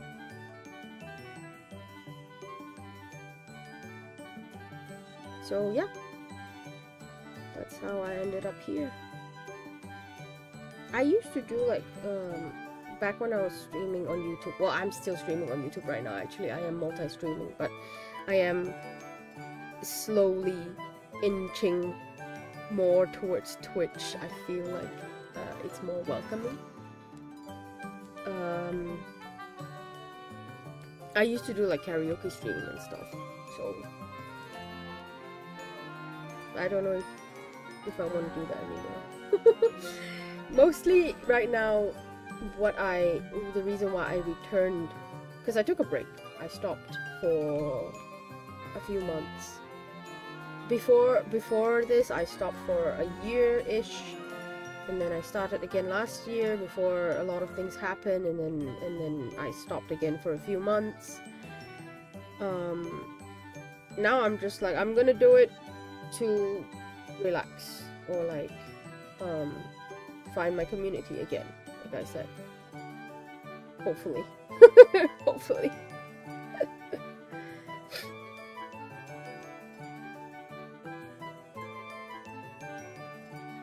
Or at least it could be an outlet for me to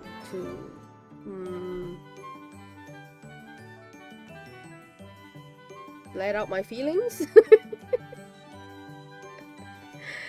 Does that make sense?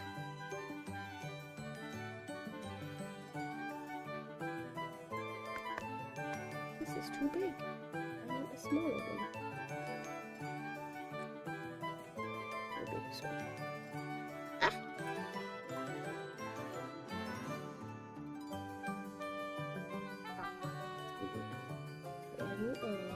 Something that's not so flat.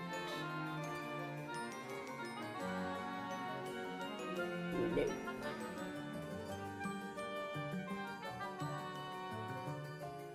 Yeah, so here I am.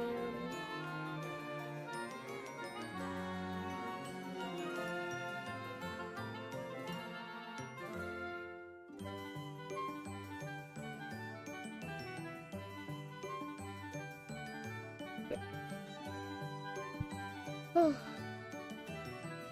almost done. You think many people will love to watch me? I hope so. I hope so.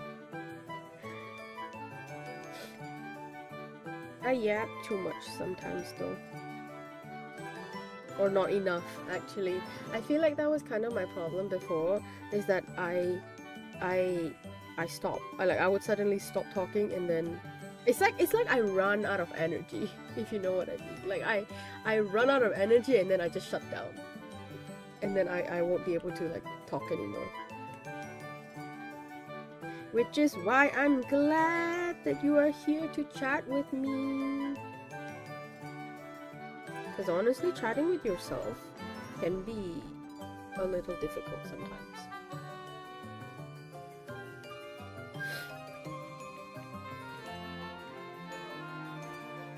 It helps because I have a lot of stories to tell. But yeah, definitely sometimes I get stuck on like what to say.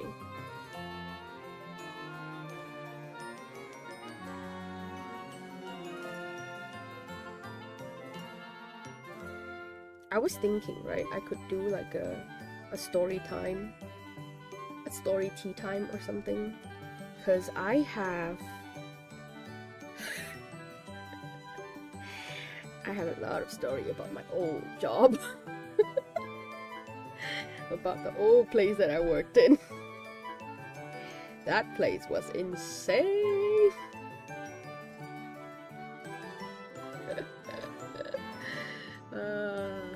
That place scarred me for life. It was 3 years. I spent 3 years at that place. I made a much better place right now. Careful not to reveal too much information. No, I know. I know. I would just tell like horror stories of like day-to-day happenings, not like details. But it had a profound psychological effect on me, and not just me, on other people also, on my colleagues also, that I feel like even until today I'm still recovering from it. And it was just a roller coaster of insanity. Like insanity. And I am thankful that I'm out of that place, but it costs me my health in a way. One of the reasons why I stopped streaming two years ago, I think I stopped 2 years ago, was because of the toll that it was taking on me, that I couldn't, because I was streaming I think 3 times or 4 times a week, maybe 3 times a week. I was streaming after work, obviously, and the exhaustion that I felt just made it even more difficult. So I just felt like, oh well, I need to focus on my work now, so I can't stream anymore, and I have to keep it up. So I stopped. And the reason why I returned last year was because I left that job. I left that place and I was just like, good riddance, it's time for me to focus on myself. Because I was having a lot of like visceral reactions from like daily lives over there. I would vomit every week. Like, it would just be a random day. I would have lunch and then after lunch I would just vomit my lunch out. And then I'd be like, what's wrong with me? Turns out it was just stress. Turns out it was just the work environment. Yeah, it was horrible. I had like massive headaches, and then the vomiting was the worst part, I think, because it just made me feel just horrible.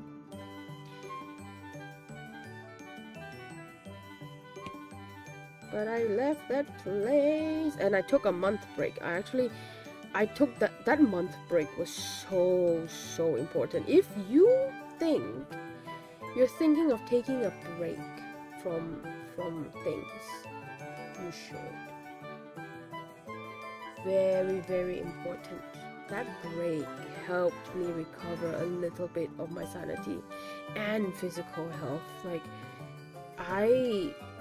at least after resting for a month, I did nothing for a month. I literally was just horizontal on my bed. That's it. I was just lying down and just willing myself to stay sane. But that was so helpful. But in a way, because I took that month break, my body didn't know what it wanted to do. Like, it was telling me to do something while my brain was like, please let me rest. It's really tiring and can't focus on simple things. Yes, definitely. I think we've all been there with that kind of like stressful environment, right?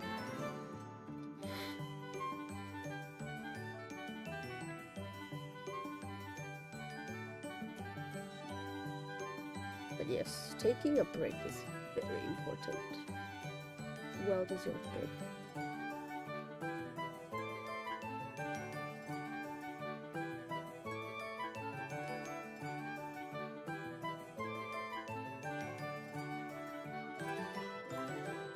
Okay, I'm gonna do one last thing over here. I'm gonna do a ribbon. Yes, a pink ribbon, because obviously. I'll do not a ribbon, a bow.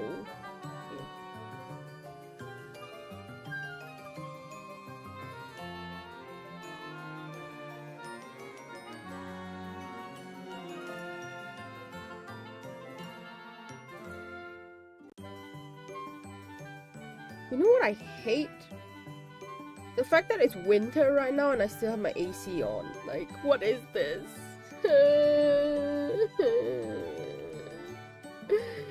What is this winter? I'm being gaslit into thinking that it's winter. I feel like it's so hot. Help me.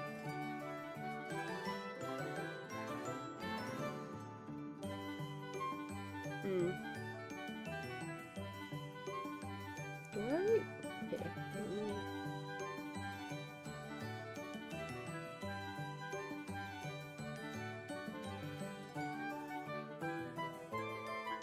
here.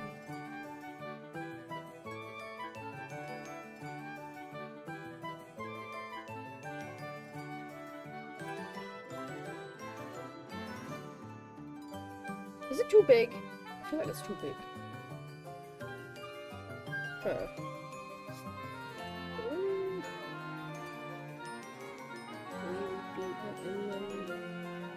Resize that, save it.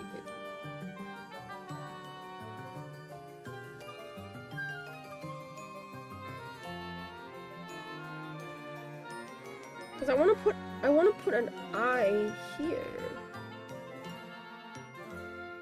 Like here. Ooh, actually maybe I could do maybe I can do a cloud eye. Let's wrap it up with that. It's probably an effect from the hot air in your room that can't get out. Maybe. I have my window open, but my room is relatively warmer than outside. Like my living room is cooler than my room. I've been told that my room is the warmest out of everyone's room. Like my sister's room is closer to outside, so hers is okay, and then my room is south facing. I think it's something about like facing the south that makes it like warm and not too cold during winter or something like that. Only one window, yes, only one window. That's the only one that I can open, and there's no wind coming in. That's the problem also. So I'm always, this is the thing, no matter where I stay, I'm always in the hottest room. I don't know why. No matter what place I live in, like, I always end up with the hottest room. I don't know why. And I'm the one who out of everyone in my family, I'm the one who hates the heat the most. I would be the one who turned on the highest AC because it's way too hot for me. I kind of need more than one.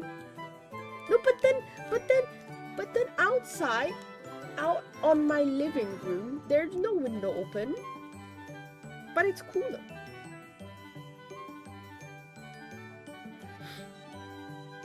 I don't know why. But yes, definitely my room is warmer than everyone else's. I can feel it the moment I enter my room, even with the window open. Because everyone has one window open. It's just me, I'm the problem.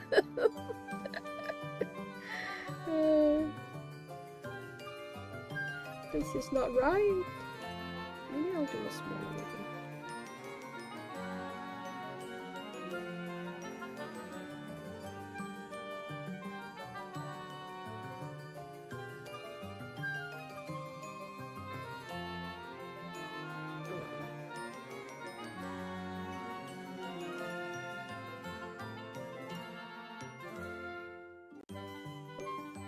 That don't look right. That don't look right. How about the humidity in here? I don't know. How do I check humidity? Like, it's humid. I live in Hong Kong, so it's humid permanently, but how do I check if my room is like super humid?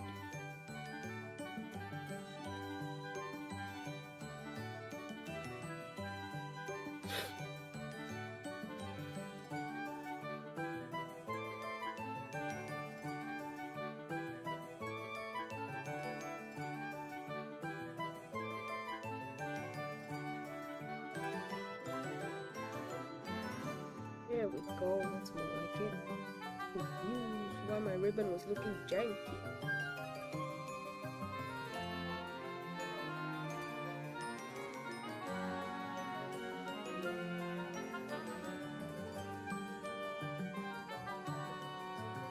That looks more natural.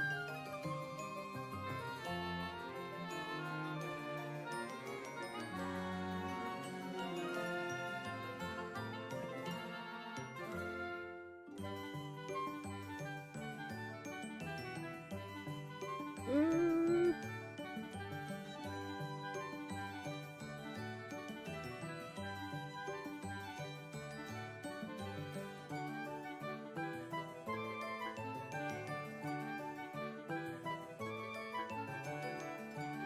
So we should go lower, I think.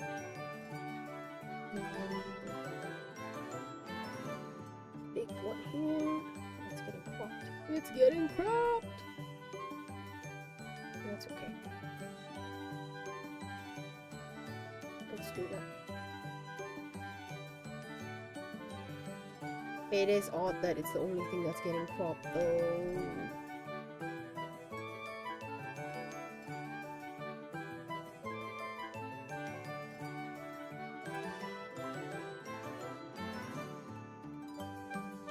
Something is odd.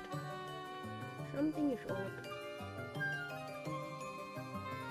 Something wrong. Something is wrong here. Is it the cloud? Maybe not. Huh.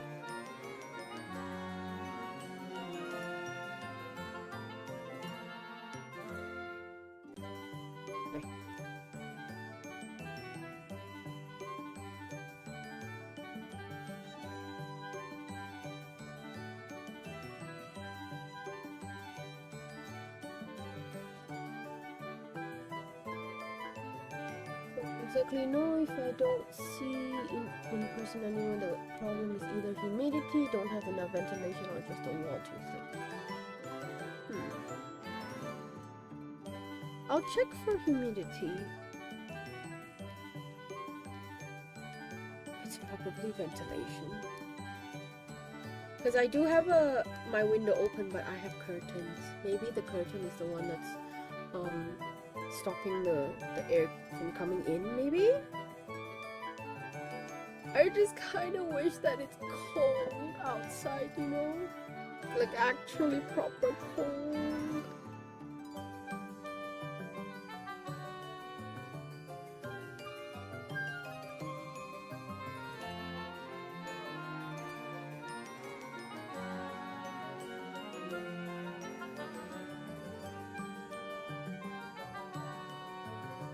It's fine, I'll just wait a little bit more. I can't believe it's mid-December and it's still like 20 degrees. I don't know why. You don't live in Sahara Desert, so you don't need to check humidity, but if it's dry, you use it. But I don't want it to let air get colder. It's definitely not dry, because I mean, Hong Kong is very famous for its humidity, so I don't think it's dry. But yeah, I'll check it out. Thanks for letting me know. I'll figure it out eventually. Okay, I've been neglecting turquoise. Let me see. I'll do turquoise eyes. A little bit too weird.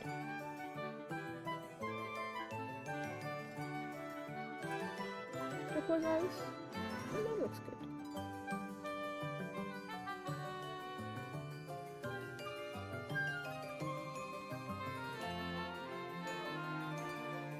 Bad airflow? Yeah, that's probably it. That is probably it.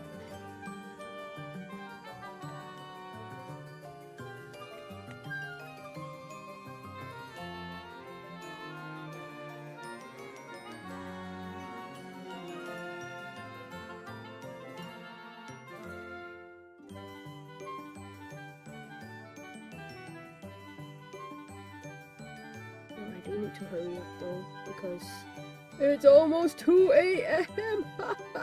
and I have work tomorrow. Yeah.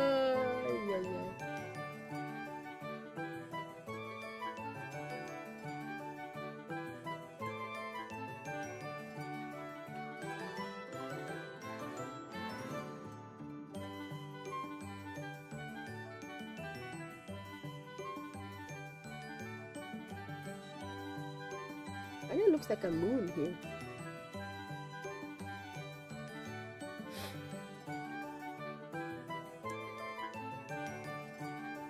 Yep, no problem. Thanks for dropping by. Hope to see you again next time. Enjoy your sleep. Good night.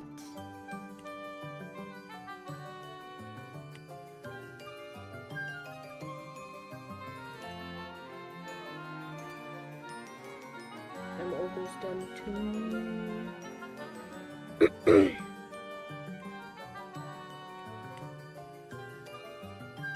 I'm gonna finish this and then...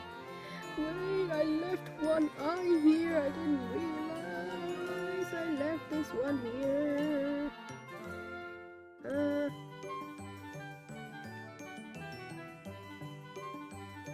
Oh no, it's not the same brush. Let me go back to this one. There we go. I completely forgot about this one.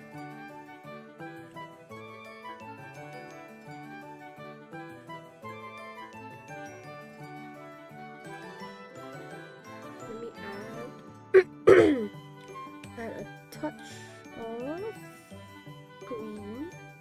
That looks weird. Maybe a lighter pink. Yes. You can never go wrong with pink.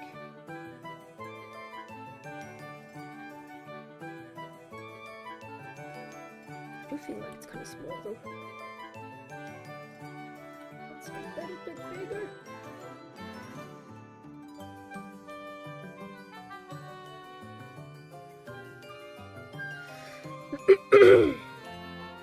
Okay.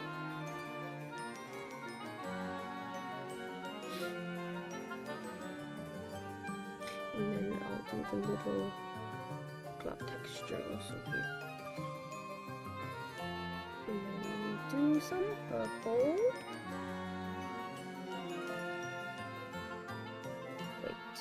Wait. Maybe smaller ones.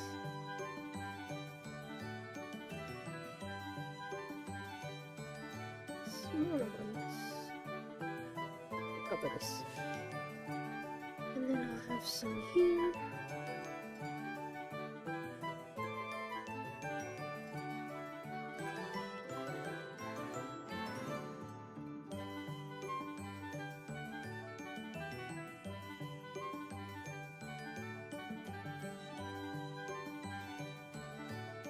This yellow looks dirty. Why does it look dirty on my screen?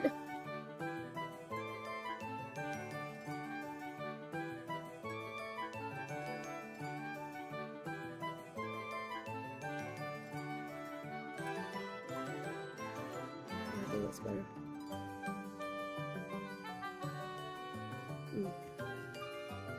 Okay, time to put in more of that turquoise.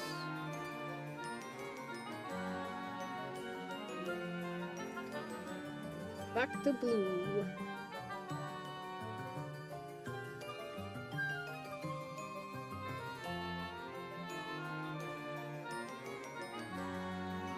Oh wait. No, that's fine.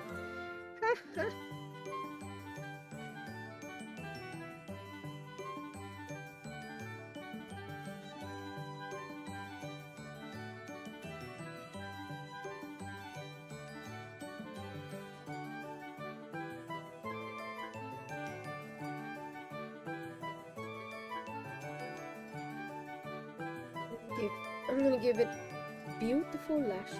Beautiful lashes. Because I'm gonna make it similar to this one. And it needs more lines. I'm gonna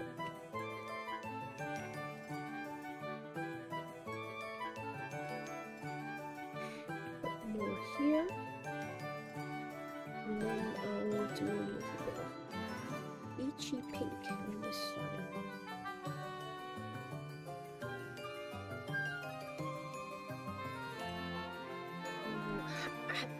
bit of yellow.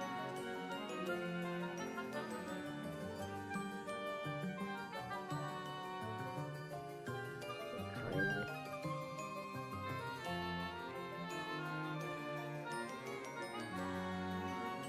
Oh, I know. I am missing a little bit of that orangey, no, peachy pink. Bit of a peachy pink.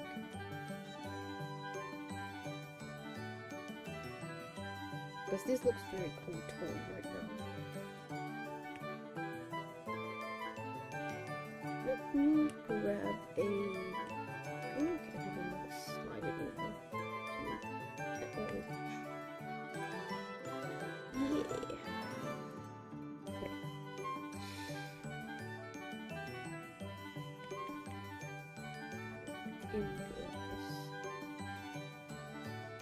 Okay, time for the lashes. Go a bit smaller.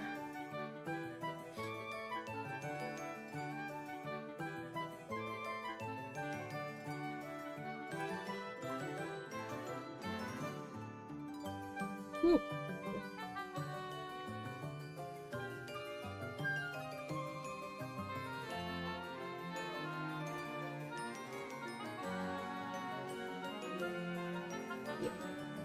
And then I'm gonna bring in the blue on this side.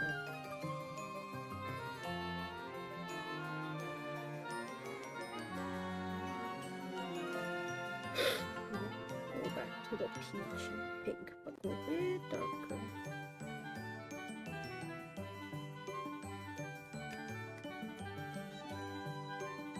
Over here.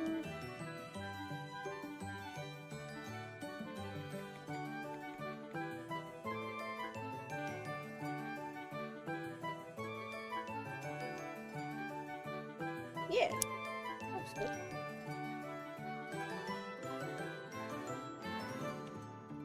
And I'm gonna do the lower lash. Lower lash. I really love drawing eyes. It's my favorite thing to test pencils on also. Like because when you're drawing with when you're drawing eyes, right, you get to try every kind of brush strokes. You get to do thin lines, you get to do thick lines, you get to fill in, all contained in one single object.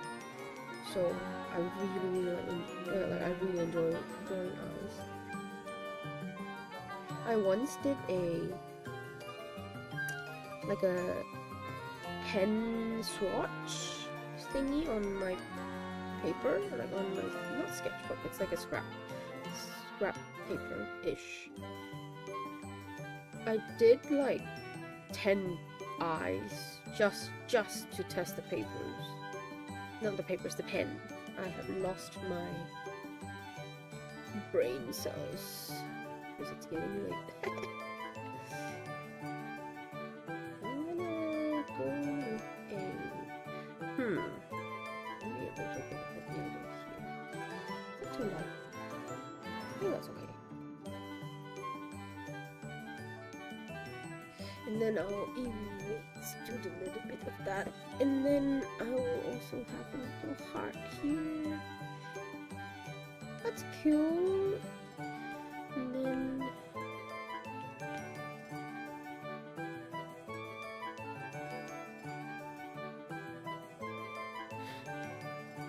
yeah. Okay, I'll do the same here and here. Just define the shape of that heart. I did a sparkle on that eye, but it's okay, I don't need that. I forgot the lower lash on this one.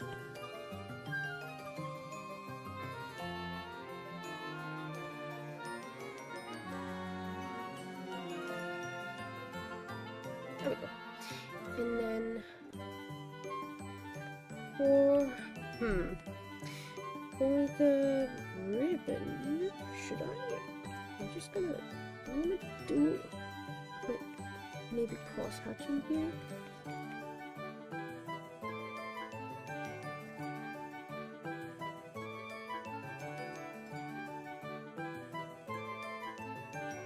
Ooh.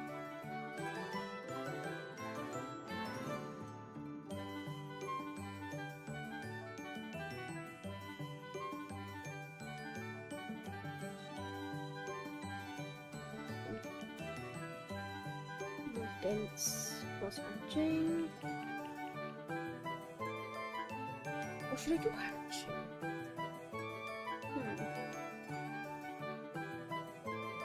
Maybe hatching is better. Let me just undo it. Because it's starting to look like a waffle. I'm gonna increase the burst size. Yeah, I think that's better.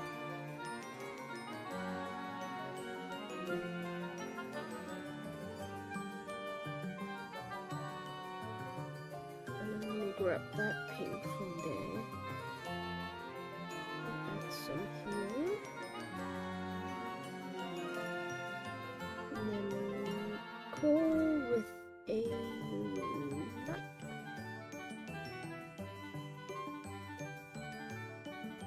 Maybe not. I'll do turquoise here.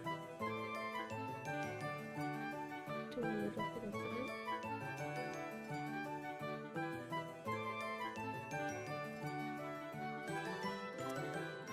And then a little bit of shadow.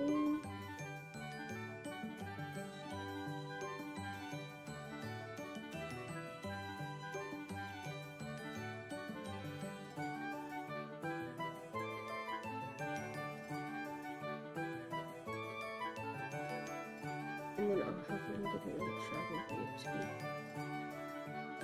The shadow underneath the cloud. Hey! More pink, because why not?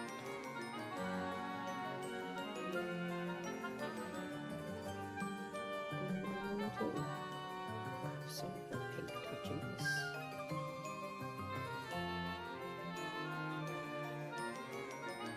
Yeah.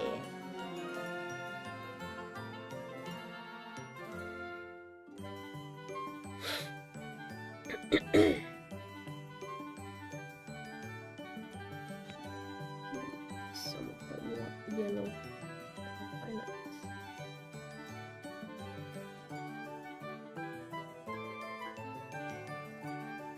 Wait.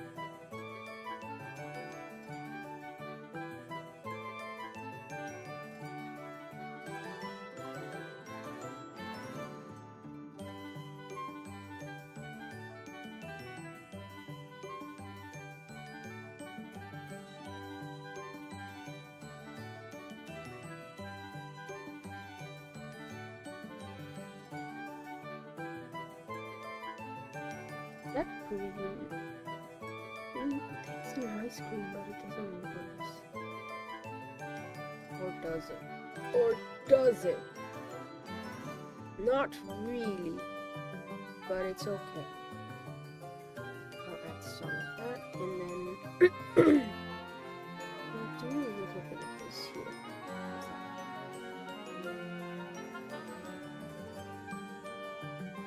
Yeah. That's cute. See, I finally kind of like got in the groove again after like 2 hours. It took me 2 hours to warm up. Oh my god. My brain is finally clicking in. It's finally clicking.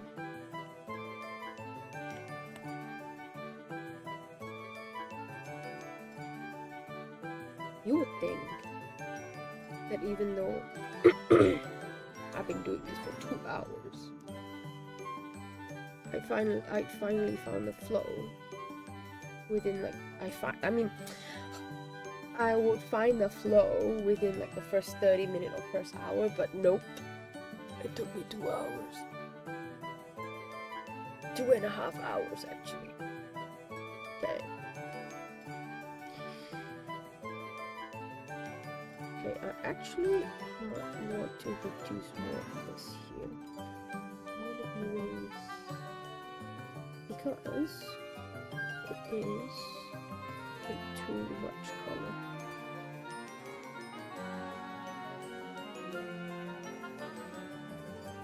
It's supposed to be more of a lighter sketch, like less colors. Because right now it's like this bubble tea looks quite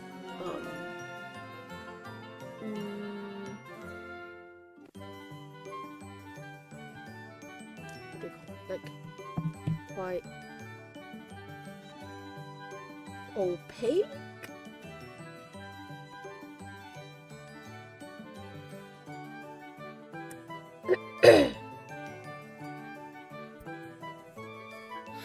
Okay, but it is looking good, and then I'm gonna add a few embellishments,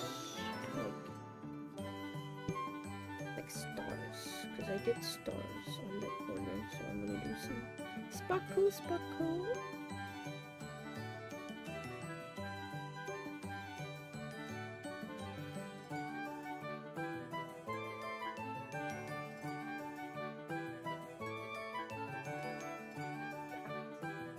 Maybe a bit more. Yeah, that's better. So I'm gonna do the same part as yellow here.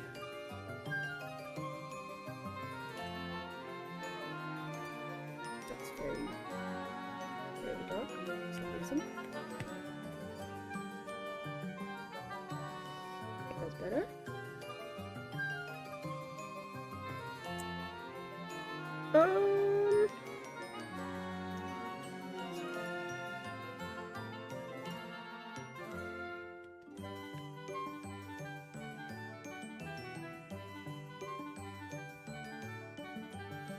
It's a little too dark.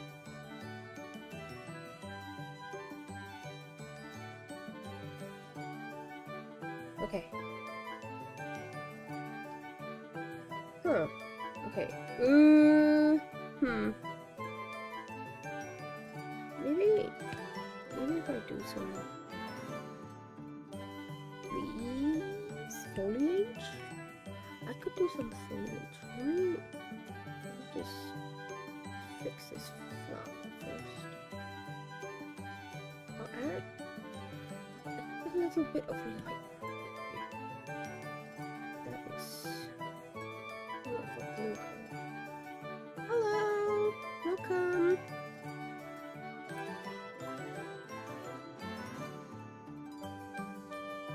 It looks great, doesn't it? It looks great! It looks great! Because I use gray. Why did I use gray? I should use a lighter purple. Thank you so much!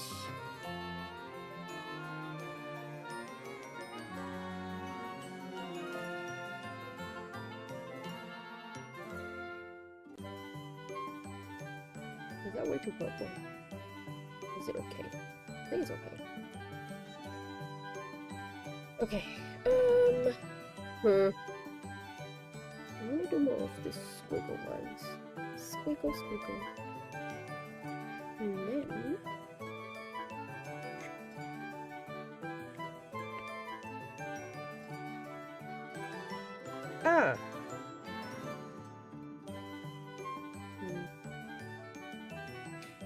no, I said foliage. Yes, I lost myself already.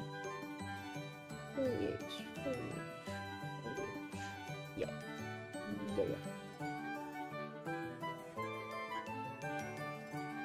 Is that weirdly placed? Maybe. I'm gonna move this. Bit like that.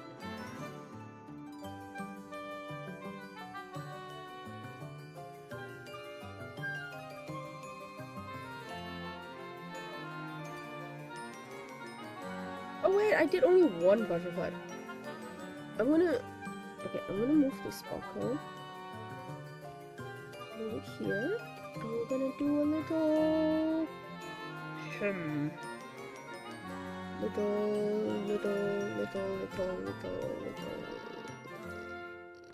pink butterfly. Pink butterfly, cause why not? Wee.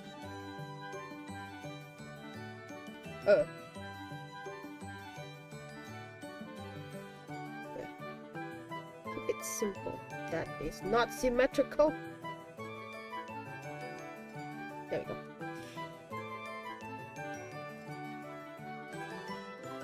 It was oddly placed. Move it down.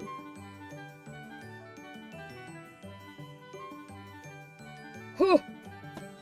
Okay. The boba tea line. It looks a little weird. Maybe if I grab a watercolor, maybe if I see. Okay. What is that? Huh. If I fill this in a little bit, how about that? Maybe that would work. Like watercolor. That's a little too opaque though. Yeah, something like that. It's a little light.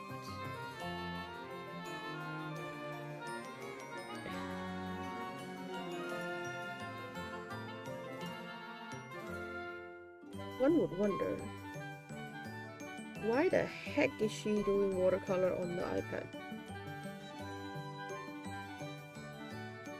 It is what it is.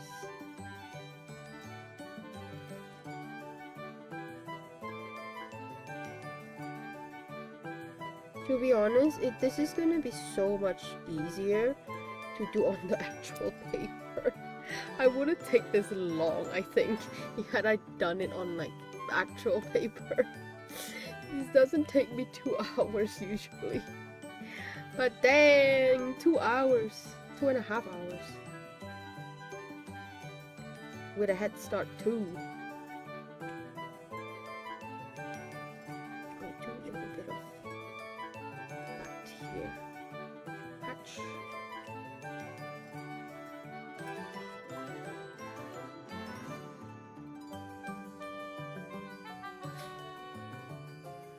Maybe I can color a little bit of the flower too. Or could I hatch it? Does it work? What if I hatch? What if I do hatching only? Let's see. Yeah, that kind of works. Let me turn off the paper texture. Well, maybe I can use this. Does it work? No, it's too light. Aye. I like this. Maybe that works. Let's kind of like fill that in with some lines. Does that work? I think that works. Yeah. There we go. Right? That works, right? I think. Flower here is kind of odd. Maybe because the size is too similar to the base. I'll put it like this. And then I will go with some stars. Some stars. I'm gonna delete this one. I'm gonna delete this one. And this one either. Okay. I'll do a wonky star here. And hey, I thought I deleted you. A wonky star there.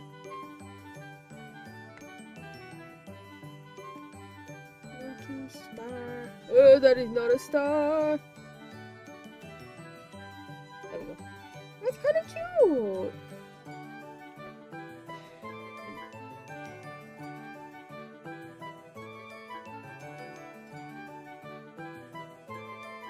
just gonna reposition this little photo frame.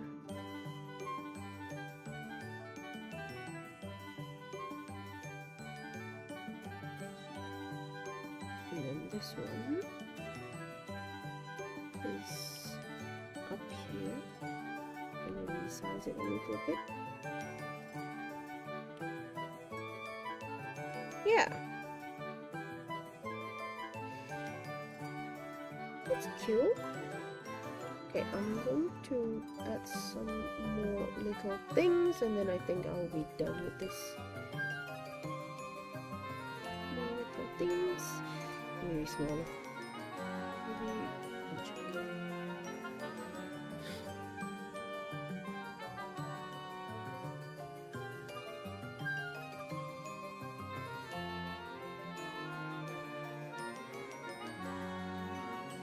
Yeah. That's nice. Okay.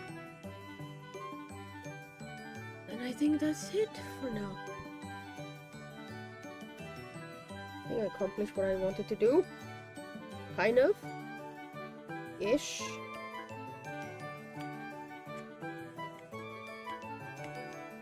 I didn't do a spread, but at least I managed to finish one page, one side of the page.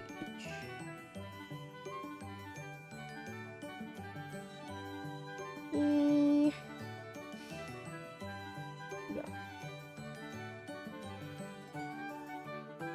Maybe I can move the entire thing a bit high up. It's looking a little low right now.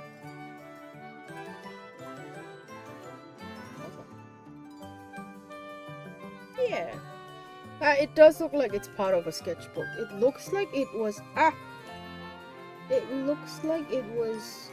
Is this snapping? Is snapping open? Snapping. Turn off snapping.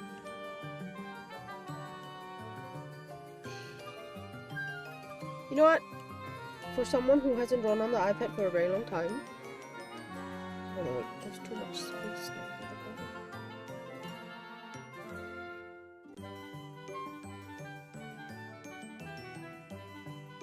It's not bad. It's not bad, I would say. Let me sign this. Sign this. Where do I sign this? I'm going to sign to commemorate today. I used to date my drawings all the time because my mom told me to. She would say like, oh, you don't know what you're gonna draw tomorrow. You don't know. That was an ugly signature. You don't know. Then you always, if you date it, then you always. What is going on?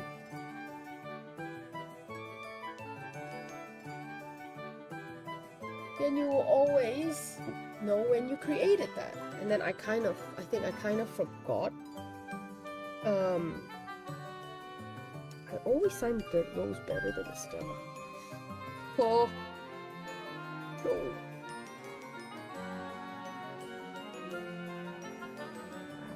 Why is it so hard to sign the top? You should always say that, you know, if you date it, then you know when you created it, and then when you look back, it will be like a little time capsule, kind of.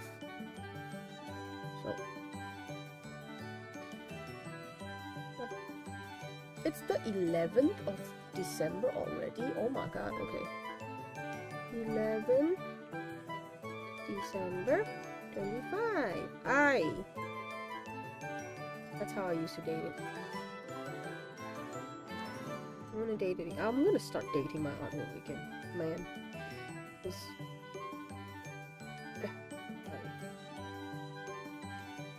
good to be able to know when I create certain things, and also to remind myself to draw more. I need to draw more.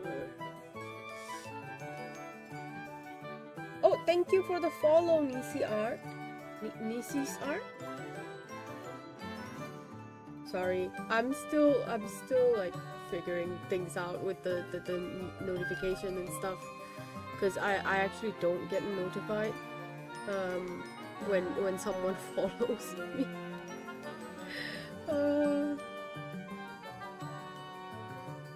Oh my god, I missed like two notifications. I'm sorry. I need to figure out how to get a notification. I'm so new at this. Oh my gosh. But yeah, that is today's work. This is not fair. Okay, what you're seeing on the screen is not necessarily what the artwork looks like. It's not as bright as you see on my screen. Let me just export this, and then I'm going to show it on the screen. Let me just turn this stupid capture off, and how do I send this to myself? It is at moments like this that I wished I had a Mac, so that I can just airdrop it to myself. Let me think.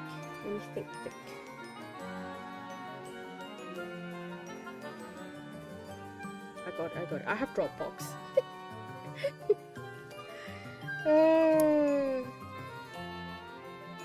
Okay, I got it. It's here. Let me just grab it.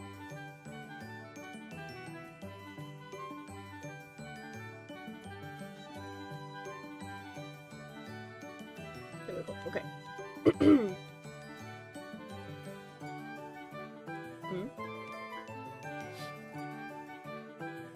Yeah, it's so not fair. It's so not fair that the color looks so off on my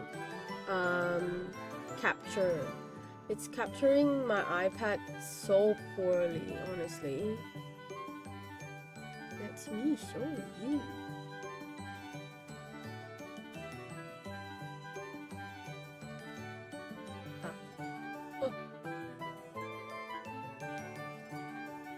Whoa!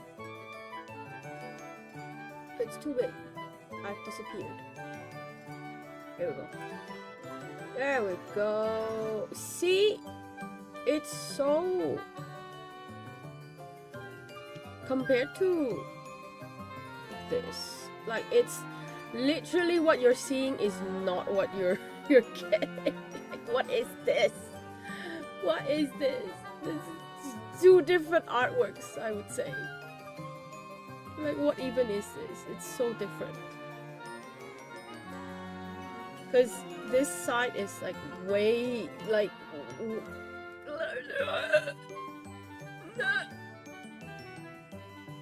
It's not the same. I'm so mad.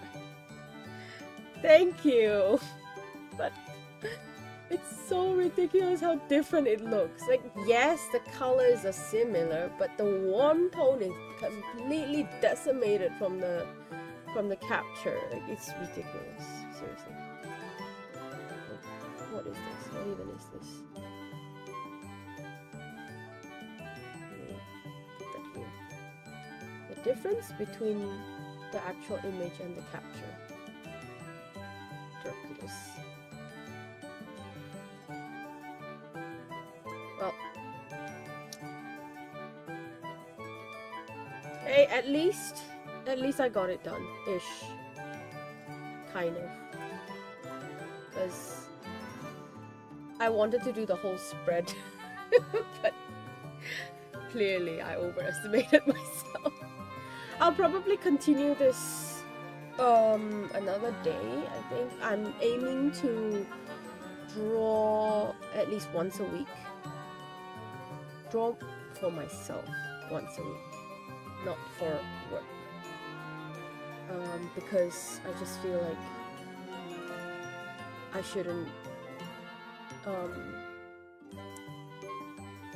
what do you call it, neglect my own enjoyment when it comes to my art. But yes, anyways, it is 2:30. Oh my god, it's 2:30 a.m. I have to sleep because I have work tomorrow. But I will be streaming again on Sunday.